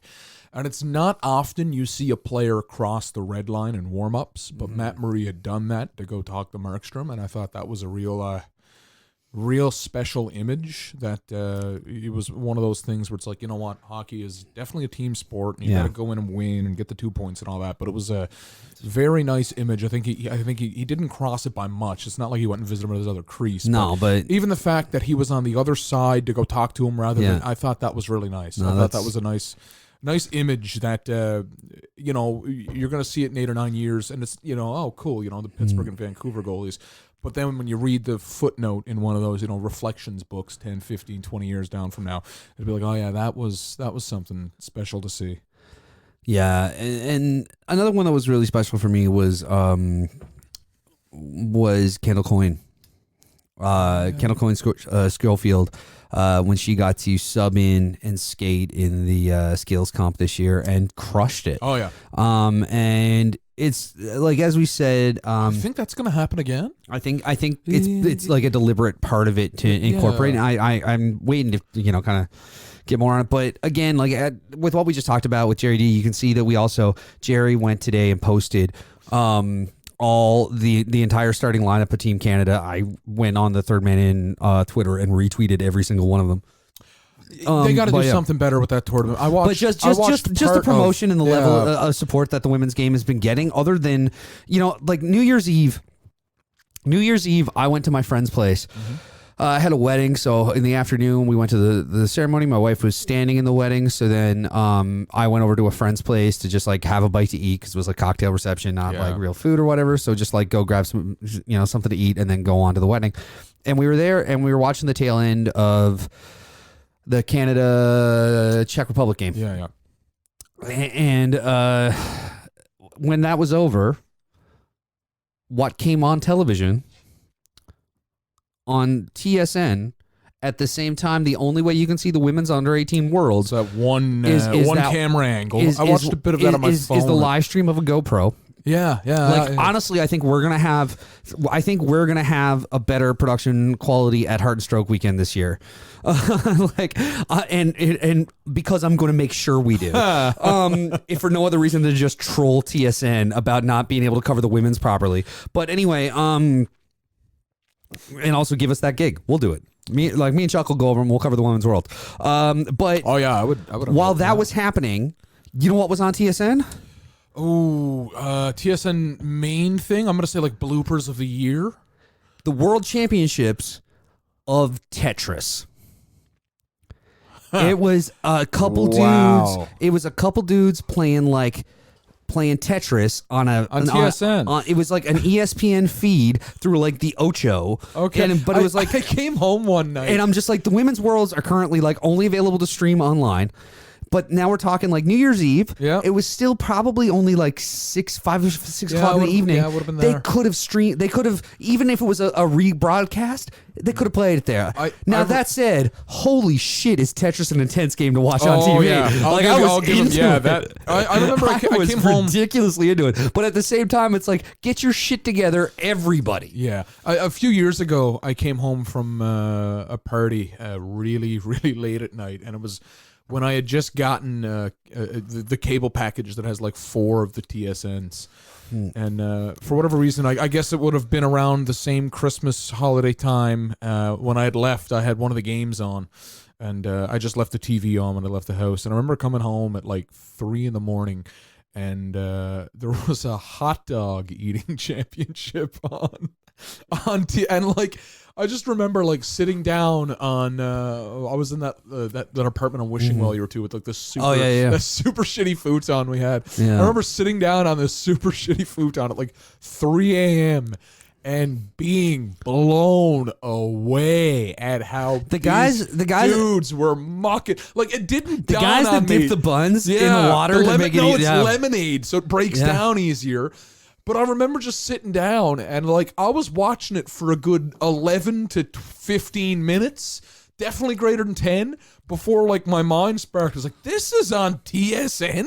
This is on a sporting... We were our initial reaction when we saw the Tetris thing was like, first off, are you serious that Tetris is on TV right now? And then it was us all, like everybody at the party having the realization of just like, well, this is stupid. If they're not going to play the women's, like this is bullshit that they're putting on Tetris. And then another minute later, it was like, well, this guy's really good and he's who I'm rooting for. And then 20 minutes later, we're like cheering and screaming and lose. And Corian, he's my guy, but he lost in the final. Do you think it's just a gargantuan? I also went through the emotional roller coaster of finding out televised Tetris is a thing. Accepting it, getting into it, picking a favorite, and then having him lose in the championship. It was a wild half You're hour. not a Leafs fan, Mike? Yeah. No, I'm pretty sure. Self-burn. Yeah. You think it's an oversight by TSN, or do you think it's just like some dude who makes this decision has a ledger and a bottom line and a notebook? I think it's kind of what we did talk about a little bit like a couple minutes ago. I think it's just a case of like it's in a separate spot. Yeah, I think it's literally a guy with a notebook who's doing up a ledger to the bottom line. It's the Spangler Cup is always a thing. The Spangler. I wanted to talk about the Spangler actually. Did I get to that? No, not yet, but we will. But the Spangler Cup and is always a thing, and the World Juniors are always a thing. And where TSN has lost the NHL broadcast rights, they've been pushing it hard to make us care more and more about it, and because of those two things, they go really big with their resources. And because of that, as more attention's been brought to the women's game, and it's also the under 18s. It's not the under 20. That's it's true. not quite a comparable level of tournament. Yeah. In terms of age, I'm not saying comparable in terms of anything else, but I think it's just that. I think it's just that I think it's going to take the outcry of this year for sure. Maybe it needs another year of guys, you got to get your shit together for them to go, okay, no, this is something we really need to straighten out and find a way to properly showcase. Well, in my mind, once you lose the NHL like TSN did, you lose the money that comes with having the NHL. So, yeah, I think that's a big part of it. Being the under 18s is also another something that people don't. When they read about this, they may not recognize that the World Juniors that we see every holiday season and everybody's pressed on and it's what we know and love. That's the under 20s. So, it's a big difference there. But I do think that next year, with it being in Calgary... Edmonton, Red Deer. Edmonton and Red Deer, sorry, yeah. But where is that women's tournament at that time? I was just trying to think. I can't remember, but I think it's also in North America. If I'm not mistaken, I think it's in North America. So that way they've only got to send one crew over. I know the Women's World Championship is. Okay, is that in Quebec? Am I right in saying that's in Quebec? Yeah, but it's in it's in Halifax, Truro, but it's in May. Yeah, it's total different months of the year. But the under 18 specifically, that's what I'm trying to find out. I think one of them's in Quebec. And that's the thing, is just I don't know where it is. Canada won gold in overtime. Congratulations. Oh, That's nice. I don't know when this happened. I would guess it was less than 20 minutes ago. No, this is from last year. I'm sorry. I'm trying here. They didn't update their website. That's not your fault. Yeah, we know they're I'm just playing right looking. now. I know Jerry D was tweeting about it. We're getting close to the end of that game. No, this I stumbled on the wrong one. Like okay. I came on the 2019. I need the 2020 is the problem. 2020. It's very good podcasting. Russia convincingly takes bronze. Canada is going for gold again. That game is live right now. Yeah, it's got to be. And it's currently 1-0 USA. Oh, it's got to be. What is it, in the late second or early third? It is, according to Game Center, it is in the second. Okay. It's the end of the second. Yeah, I figured we'd be getting close to. We're end of 2. It is currently 1-0 for the I U.S. figured we'd be getting close to it there. Spangler Cup. But they're in Slovakia, so they're not that They're far away. Yeah, no, you're right. Well, hang on. They're in Bratislava, yeah. Yeah. Okay. Yeah. They're in Slovakia and Bratislava this year. So. And I'm gonna just click and see if changing the date to 2021 will actually tell me next year if they already have their site. I don't know if it's announced already. That might be the other thing. No, it's not announced yet. Yeah, that could be. You mentioned the Spangler Cup. Yeah. One of the great things about the World Juniors that we all know and love is that you can kind of get a glimpse of who's going to be a force in the hockey world or the NHL and stuff like that. But sometimes it just doesn't happen, whether it be, career stuff, injuries, what have you. So the Spangler is usually a play for pride tournament. Some of Canada's fellas that are a little bit over the hill maybe never really got to be in the NHL as a stay focal point, never made it there for the full ride. So I like to call it like a kind of a reunion tour of guys that you might have seen a handful of years back at some ranks. I remember a handful of years ago, Alexander Dagg was there playing against the Canadians, and he sat the game out because he felt it wasn't. He was playing at, I don't know if it was HC Davos or whoever it was, but he sat the game out because he felt it wouldn't be right because he was their star at the time. But one thing I noticed, because it's a bunch of club teams and then Canada, right? Canada's pride team. One thing, there was a handful of former St. John's Ice Caps, both Winnipeg and Montreal. Installments of the Ice Caps here, being Zach Fucali and one of my personal favorites from when it was the Winnipeg firm team, Kevin Clark. And Kevin Clark had a whale of a tournament. I believe I'm missing one. I think Paul Postma might have suited up this year, or he was there last year. If I'm not mistaken, I think there were 3 Ice Caps in total. I think Paul Postma went with the team. It's slipping my mind now. I only caught 2 games of this tournament because I've been doing a lot of sleeping in over the holidays. As you would. Yeah, well, I got to go back to the office for the first day tomorrow. Looking at Scotty Upshaw was on the team. Yeah. He was. Paul Postma was Paul in fact Postma, on the team. I thought for sure I heard his name because him and Clark were like 2. Zach Fucali, like you said. Fucali and net. Clark must have got like 4 goals this tournament, maybe more. Kevin Clark. He it felt like it doesn't this is just telling me a roster. It doesn't show me the roster. It's not showing me the stats. I'm telling you, it felt like every game I watched, he was a force, and like that he had scored multiple goals. So it was really nice to see that. If you had asked me during the Winnipeg, Zach Boychuk was on that team. Led the team in unfollow and then follow backs. He's never going to escape that rep. If you would ask me dating a whole back... bunch of other reasons to have some problems with Zach Boychuk. Wait, what are the other ones? No, not touching it. Got to do some Zach... Let me drink my slush. And got to do some Zach Boychuk research, I guess. If you want to. Yeah. If you would ask me, though, where I was going with this, if you would asked me about 6-7 years ago when the Winnipeg Ice Caps pulled into town, who I thought would have been mainstays on an NHL roster. Ben Maxwell played for that team, didn't he? He did indeed. He's on this lineup, I thought there was a list of them. I would have said for sure I thought Kevin Clark would have made an impact at the NHL level, and I thought Paul Postma was an NHLer playing in the AHL. I do know he had a bad injury one year down here. It was the weirdest hit I've ever seen. It was a combination of a knee-on-knee and a headshot at the same time. Happened in my end of the rink, 117. I used to watch the Ice Caps defend twice because I like defensive hockey. And it was a bizarro hit late in the season. He got decked. Like I said, you'd almost would need to do it with action figures. It was a knee-on-knee, and he got beamed in the head at the same time. It was I don't know if that kind of stagnated him having a lengthy NHL career. I know he played some games. I think he ended up in the Bruins organization. He did. Yeah, he did. He played. He played 27 games between Boston and Providence. Okay. And then Did he go to Dallas after that? No, he went to Akbars Kazan in the KHL after that. But yeah, he didn't quite. He had one assist in Boston. Never the numbers that. Yeah, but Postma was one of the guys that I remember. I remember really digging on Postma when he was here.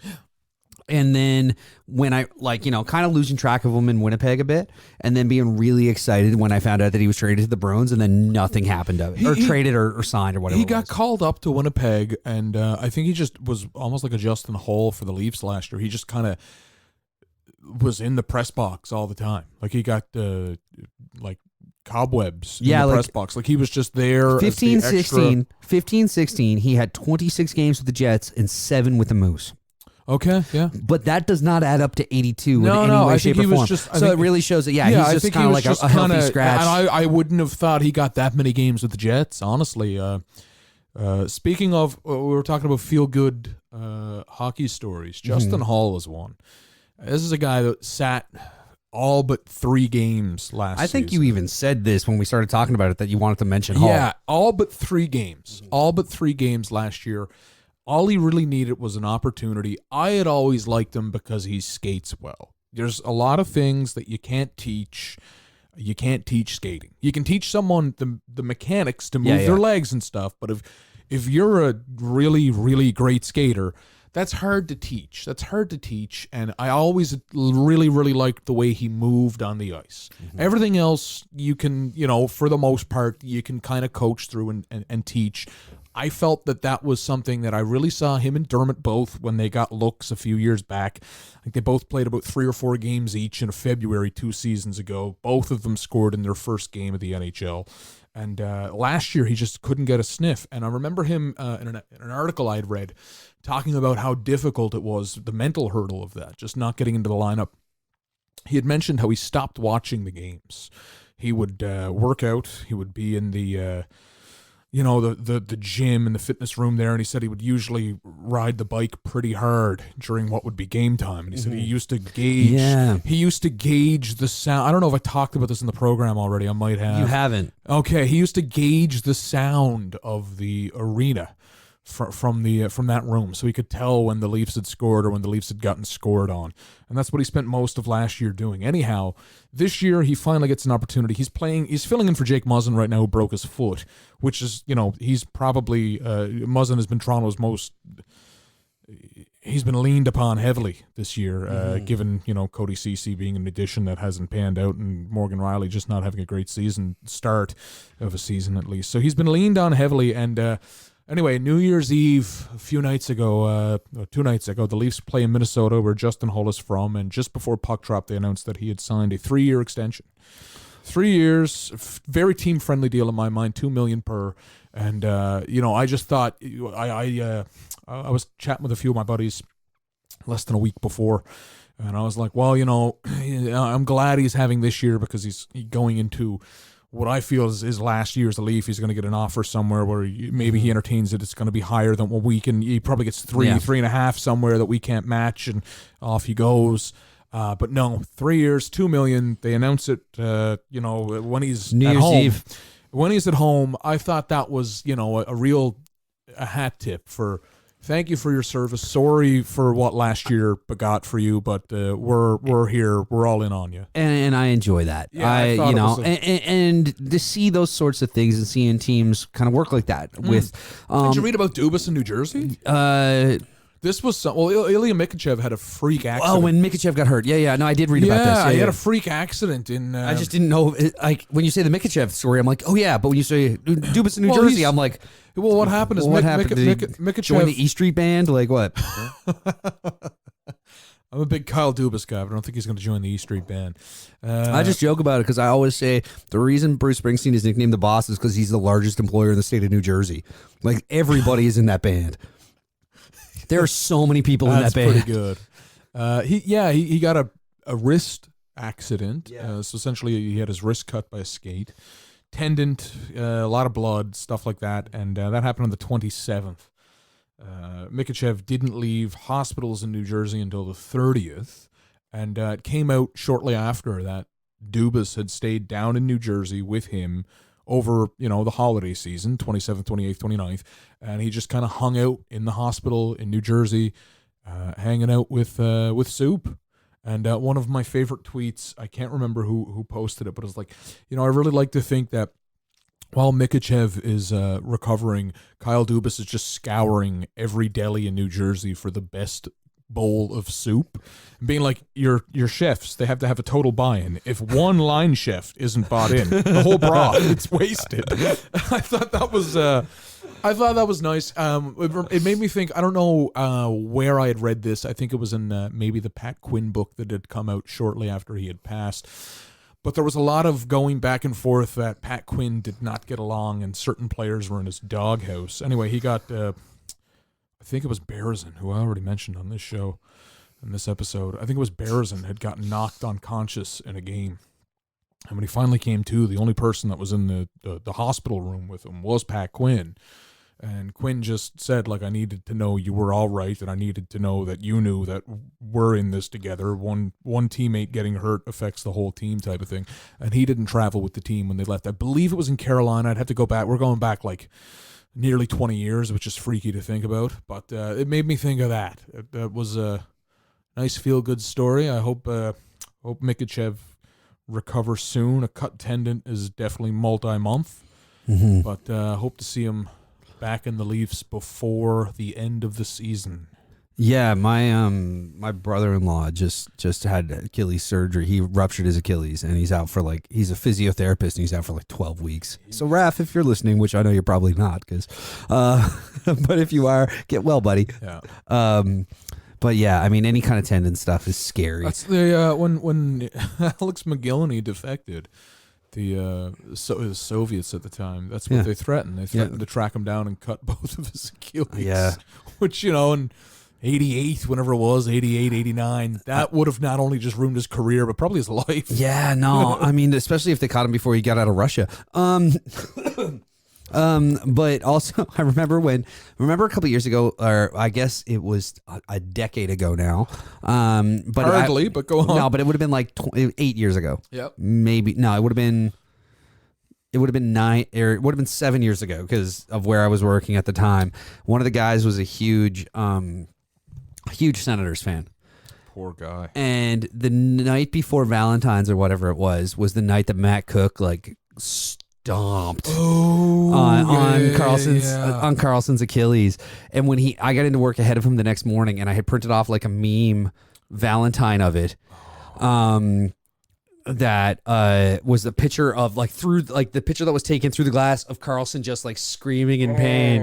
That it was just I remember that photo. It was everywhere. And I just taped it onto his monitor and just said to John, love Mike, happy Valentine's Day, you're my Achilles heel. Oh, and man. he was not impressed. But it was just it was just a fun thing. Roses are red. My favorite flowers are violets.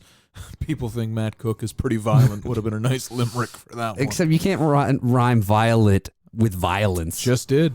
No, just you didn't. did. I'm just saying you didn't. There's a recording of it. Yes, and I would argue that when we play it back, you're going to find out that no, in fact, it did not rhyme.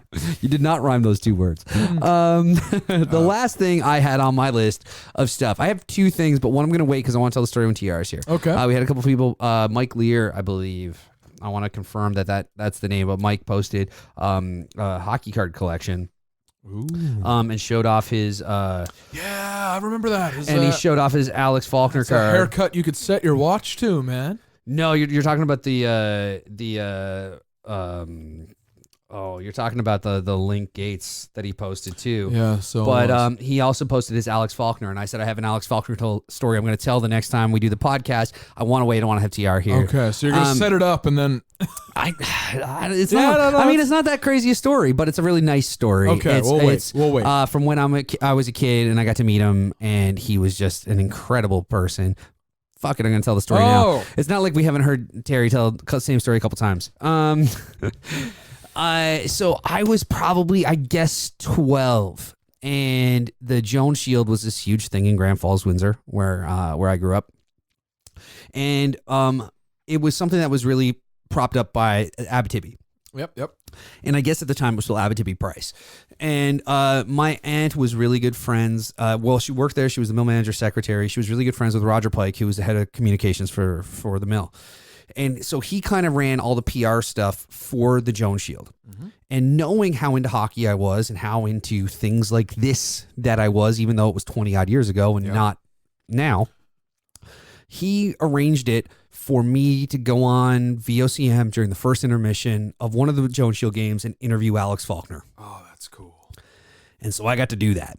And that was my first time on radio. It was my first time kind of interviewing anybody. Nice. It was a very kind of, it was a very cool thing. And I mean, I was a kid. I didn't know what I was at. I was 12 years old. At the time I thought that was I remember doing I remember doing this broadcasting with a bunch of high school kids, and I was the only one that was really young, and they were like, try to get people to avoid cliches. I'm like, you mean like saying all the time? And now I do it more than anybody else on the fucking planet. But I just didn't know what I was doing. I just was really green, really didn't have a clue. Don't be hard on yourself. You were 12. But either way, after it was done, Mr. Faulkner was incredible, and invited me and Raj to come down and talk more hockey. And so like a week or two later, after the Jones Shield had ended, Raj arranged it with my mom and all this kind of stuff. And he picked me up and we drove down to Bishop Falls and we went to Mr. Faulkner's house, and he brought us into like his kind of hockey shrine, his basement room that's full of pictures of like him and like Gordie Howe tugging on his ear, and just sat back and told us hockey stories for hours. And it was so incredible. Cool. And, it's still something that, I stopped playing hockey a little bit after that, because I don't even think I was actually playing hockey at that point.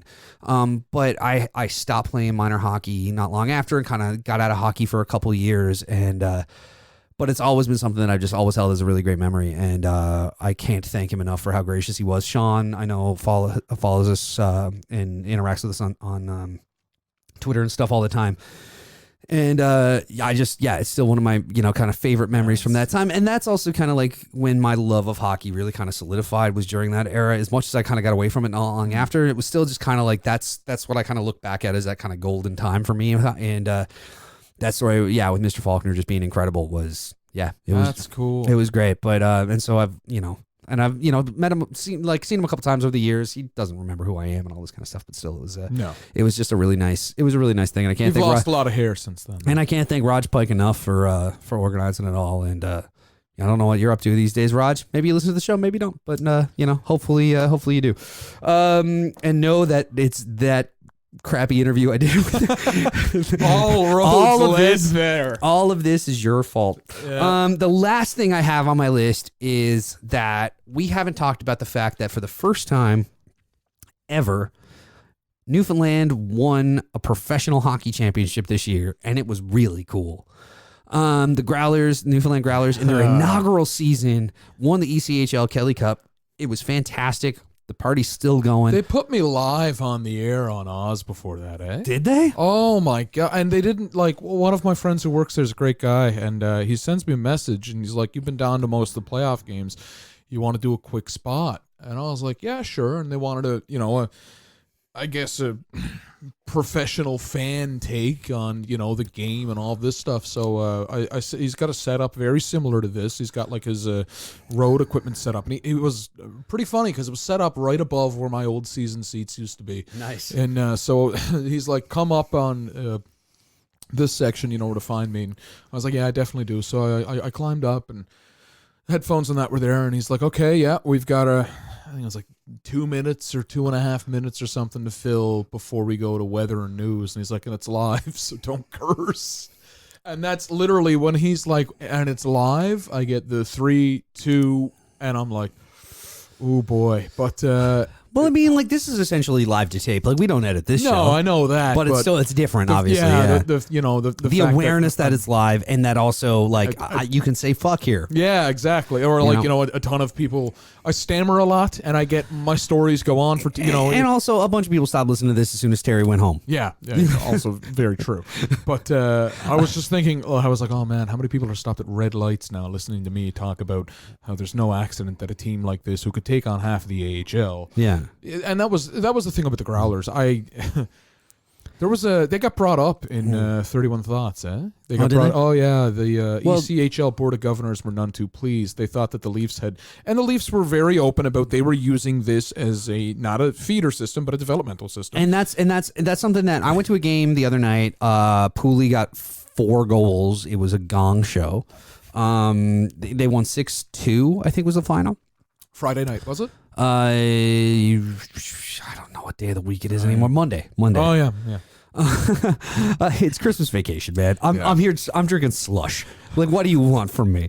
I'm drinking slush as we record this. People have probably heard me chew my drink. Anyone that's outside of the Newfoundland region of our listenership is like, what the hell? Google slush? It. It's good. Newfoundland slush. Yeah. And this is my own concoction of slush. So did I ever tell you my mom's slush recipe? No, but you will after. Okay. I can do it right on the air, man, because it is lit. It is out of hand. I tried to make it for a party 2 years ago. And my mom makes this slush that's almost like gummy, like it never quite freezes, and because there's so much booze in it. Yeah, so I asked her. I was like, "Mom, I've got a Christmas party I'm hosting, and I want to make your slush because I always find hers is a little different than everybody else's." Yeah. And she's like, I was like, "What goes in it?" And she's like, "Oh, a little bit of this, a little bit of that." I was like, "Well, I need a." She's like, "I change it up almost every year," but I was like, "Well, give me what you made last year. Yeah, I'll go from that." So she's like, okay, I puts in a 26er of Malibu, a 26er of Parrot Bay. Oh, well, this is also she buys. As soon as you get to the second 26er, I'm out. Better. But no, she buys like the big. This is not a salt beef bucket. Yeah. This is one of those big orange Home Depot buckets that you got to buy for like $9. Okay. Yeah, this makes a lot of slush. How is that fitting in the freezer? This is what happened. This is also when I was living on Wishing Well Road. But anyway, a 26er of Malibu, a 26er of Parrot Bay, and this is my favorite thing. She's like, sometimes I puts the better part of a 40 of vodka in it. She's like, now you can use the Smirnoff vodka, the cheap stuff, but I usually like either Polar Ice or Grey Goose, and I'm like doing the math in my mind. I was like, you are already at $100. I was gonna say I'm in for like $110 plus a bucket. No, because I mean, if you're saying 26er, the two 26ers are easily $70 by the time you get going. Oh yeah, bucket's another $10. $9. Then you got a better part of a 40 of Grey Goose, which is what 40 of Grey Goose is $60. $60. And then you're not even started your juices yet. Yeah, so you're $140. The juices, and you haven't even started your mix. The juices are. So the reason I like my mom so much, it usually tastes like that berry treasured ice cream, only it gets you, it gets you absolutely hammered. She puts in Cool Whip, doesn't she? Yeah, Neutral Whip. So anyway, she's like, so then you go and you got to get the good orange juice, Tropicana, no pulp, two things of that, a full tub of Neutral Whip. And she uses like the orange juice from concentrate, like tin orange juice. Yeah. No, Tropicana. You got to get Tropicana tin orange juice. No, like a 2 liter of things of Tropicana, couple of those, couple of Dole pineapple juices, those canned pineapple juices, and then mix in the Sprite. So you mix in Sprite, and that's what makes it gummy. No, but you don't do that. You put the Sprite because with mine is. Well, you got to mix it with Sprite or 7-Up afterwards. I use ginger ale. Okay, yeah, I know. I use ginger ale, and so it's once you get the slush out of the tub, and mine's got a fair bit of booze in it. Yeah. Mine's not your mother's. I use a salt beef bucket, which is I think it only holds 4 liters, 3 liters, something like that. And so I use that one's probably got a full liter because a 26 or 750, and then I put a little bit of other stuff in it besides. So it's that I think is, I don't know, it's a bunch of rum and then a little bit of amaretto, a little bit of classy, a little bit of amaretto, a little bit of SoCo. No, not SoCo. Cointreau, I think. I put a little bit of Cointreau in this one. Some orange juice, lemonade, a bit of lime juice, and then I used purity syrup, the pineapple purity syrup. Okay. Anyway, at the end of it with mutter slush, you got to take a hand blender to it to get everything like. We're an hour and a half in, and we just got to the slush part of the episode. Well, anyway, I remember making this and being like, Jesus Christ, mother, like. I remember being 15 and 14 being like, let me have a glass of slush now. It's Christmas. And they'd be like, oh, I don't know. You would have one. After a while, you'd grind them down into giving you one. Would you grind them down, or did the slush lower their defenses? Yeah, probably it's that. Kind of a bit of both, right? When I was making it, I was like, how did this not burn going down? Oh, my God. No, this is my second tub of slush I've made over Christmas. I made one for my Tibbs party. I ruined it, Fucked it all up. We didn't have a deep fridge in that. Yeah, so I kept it on the fire escape. I had mine out on the back deck first, just because we didn't have room in the fridge because the turkey was in there. And then when I took the turkey out to start brining it, like thawing it and brining it, I put the slush in the freezer. Didn't get cold enough that Christmas. And anyway, mine was doing really good, and then the sun came out on Tibbs, and then sun came out not Tibbs, but whenever it was, the sun came out while it was still out on the deck, and then it started to melt again, and I had to fucked it all up. I was so that's it, boy. So mad because it was like an undertaking. We were talking about something. We were talking about something that was hockey related. It was pertinent to the show. We got off the rails. We were talking. Oh, it was at the Growlers game. They scored, and what was I saying? You're talking about one of the feel good stories is Newfoundland won a hockey championship. And I mean, it was still feeling good then. Yeah. They had a great game. They won a bunch. They won by a pile. Pooley got 4 goals. It was great. Yeah, it was deadly. I brought up how the board of governors at the ECHL level was not impressed. Yes, and what I was saying was that at that game when I was there the other night. One of my friends that was there with, and was just somebody I had just met. It was a group of friends that just moved to town, had a couple friends in, and all this kind of thing. And they were asking, they're like, so like any like former NHLers, any former stars we're gonna see or anything like that? And I was like, not really. And they were like, well, they had like Adam Party last year. I'm like, yeah, but he played one season, won, and retired. And you're not gonna see it because they don't treat it like a feeder, like a back and forth feeder system, the way that you traditionally get in this level. They're treating it like a baseball developmental program, where this is essentially AA ball, and then they go to the Marlies, which is AAA ball, and then they get to the big club. Yeah, and they were open about doing that. I think Mac Howell has spent most of the season this year at the Marlies level. Zach O'Brien, is he still up? He wasn't there the other night. Yeah, no, he did play. He scored a goal. He's been up a lot. No. Mac Howell's another one. I think Justin Brazeau is going to spend the better part of the year here, and he might be up with. He wasn't there. He wasn't there because I was checking the lunar cycle. Because he is the weremoose, and he seems to put up a multi-point game. It's a John Rich joke there, guys. Oh my God, that's for our good buddy brilliant. John. We call him the weremoose because he always manages. Like John will tweet at me because we were joking about it when Myrtle was here, and John tried to make a joke that Myrtle didn't get, and I've chirped him incessantly about it since like September. And then he'll always be like half man, half moose. But like anytime he does it, it always just kind of happens to be a full moon. And so I make the joke that he's a weremoose because he puts up like multi-point games whenever there's a full moon. What a fucking size of a human being. He's a big boy. Jesus. He is an absolute brute of a human. They're playing in the St. John's Maple Leafs jerseys again in February. On February 1st, which is going to be fun. I'm going to try to make it down to that one because I missed the last one. I'm hoping that they've got the machine there to put the names on. Oh, yeah? Yeah. Are you getting Buddy? No, I'm getting Sandwich. I'm doing Buddy 92. Are you? That's pretty funny. If I'm going to do it, I'm going to do Buddy 92. They've got the font change since it was an actual St. John's Maple Leafs font. They've got a kind of like looking at a 70s retro look. Okay. It's pretty cool. I saw a couple dudes in Ponikarovsky once. You got to do Sandwich. I'm going to do Buddy. I especially like. I was going in and I was like, yeah, I'm going to do Sandwich, but then I saw how the twos look, and I was like, oh fuck yeah, I'm doing number 2. Like yeah. But yeah, so a bunch of great stuff there. There's been so much good hockey over the year. We want to keep this going, obviously. Like, while we like, we like to talk about. Do you have any hockey-based resolutions? I want to. Mine. It sounds like a standard resolution, but I was talking to a buddy who I was playing with for the first time in a while, and we were just chatting about the game after, and he was just like, "Yeah, you're doing pretty good. I mean, and then just kind of talking about how I was playing, and he kind of chirped the fact that I'm a lot overweight right now, and a bit sluggish on my feet. My cardio is not where it needs to be, and I was just like, you know what, I know that, and it doesn't, so I want to try to, up my, at least, like, even if I don't shed the weight that I want to and shed the size that I want to, which I want to do, I will at least want to try to up my cardio a bit, just so that, for one, just better heart health and all that kind of stuff. We play in the Heart and Stroke Foundation. We are going to play in the Heart and Stroke Foundation thing this year, and we're going to be involved with it. So the idea of heart health is, something I want to kind of work on a little bit anyway. Nice. But yeah, I just want to try to up my cardio a little bit and try to make sure that I'm come with me after this. I'm going for another game day run. I've been down here for 4 hours.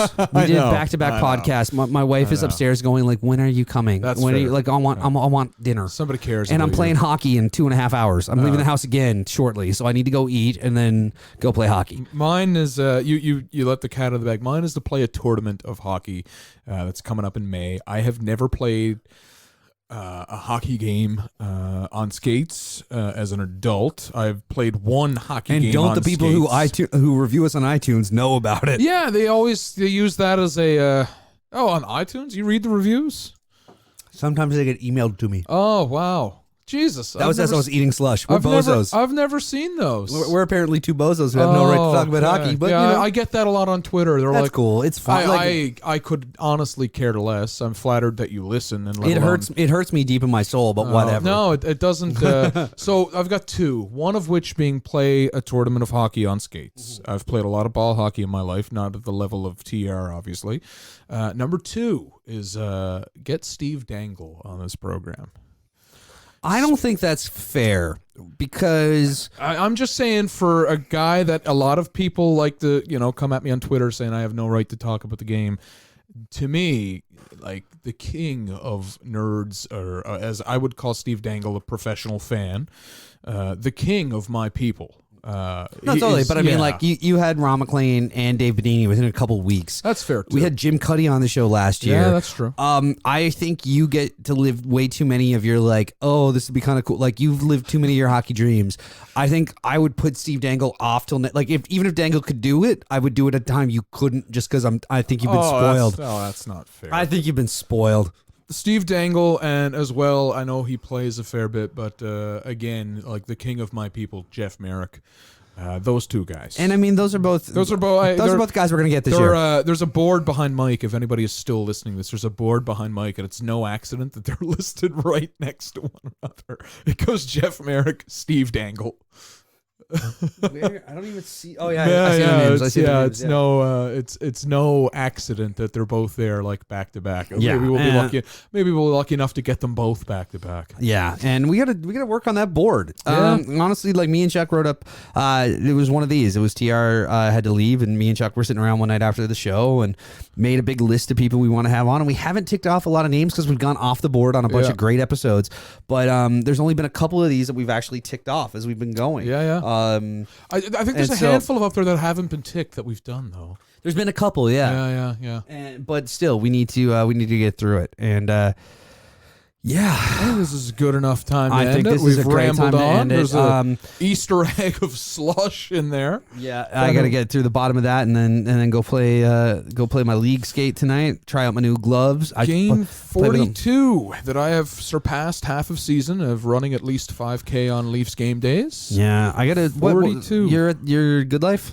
Yeah. All right. Yeah. So anybody out there has a gym in Newfoundland, and wants to sponsor the show by giving me a free membership so I can work on my cardio, I could go off. On you can find us at 3MI Podcast, and I'm not a fan of how the gym I go to is run. I think they need to rebrand it, not as a gym, as a health club, because a gym is just the fucking already out the door. It's intimidating. The way, like, it's New Year's now, so I'll walk in tonight, and someone will corner me and be like, "Hey, we need new memberships for the new year. We'll give you a bag if you give us your 10 friends that you think, are out of shape and have let themselves go, and we'll fucking phone them and harass them." Who are these people? Mike Babcock? Like, that's literally how power rank your friends, and then we're gonna bring them in a room and be like, honestly, Chuck said you were all fucked up and out of shape. That's literally honestly how it works at the Good Life Fitnesses. It's I think I've been a member a couple times. Yeah, I can't. It's why I don't go back. I enjoy the facilities. I use them, but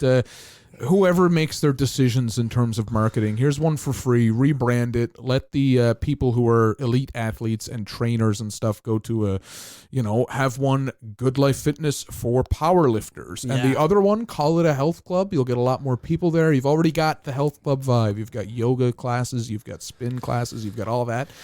Remove the weird fucking blitzkrieg tactics of getting memberships in. Like, I don't want to sell out 10 friends for a fucking duffel bag. Especially not one of those duffel bags that falls apart really goddamn quick. Side came out of mine in Montreal, eh? I'm so pissed. No, I can't mess around with it. I've been a member a couple times. It always just winds up kind of breaking my spirit, and I stop going. And so, there's other gym scenarios I think that work for me that work better than that particular one. I just haven't found it yet. The Max is pretty good. And well, my biggest problem is, like, I try to just go, I like social things. So because going to the gym all the time is like, it's a resolution thing. It's something you do for a month and then give up. I try to, like, instead of doing that, I try to just do lifestyle adjustment stuff and make it so that it's not something I do for a bit and then quit.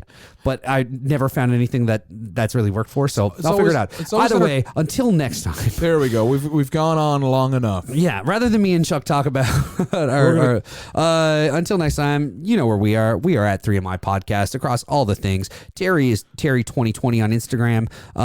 Terry Ryan 2020 on Instagram. Terry Ryan 20 on Twitter. Chuck is. I am at Smokes Indoors. I'm at Hickey Comma Mike. Like I said, we're everywhere as at 3MI Podcast. Thank you so much for listening to us. Thank you for an incredible year, and we'll be back throughout 2020 to shout at you some more about all the hockey. Thanks, guys. Yeah.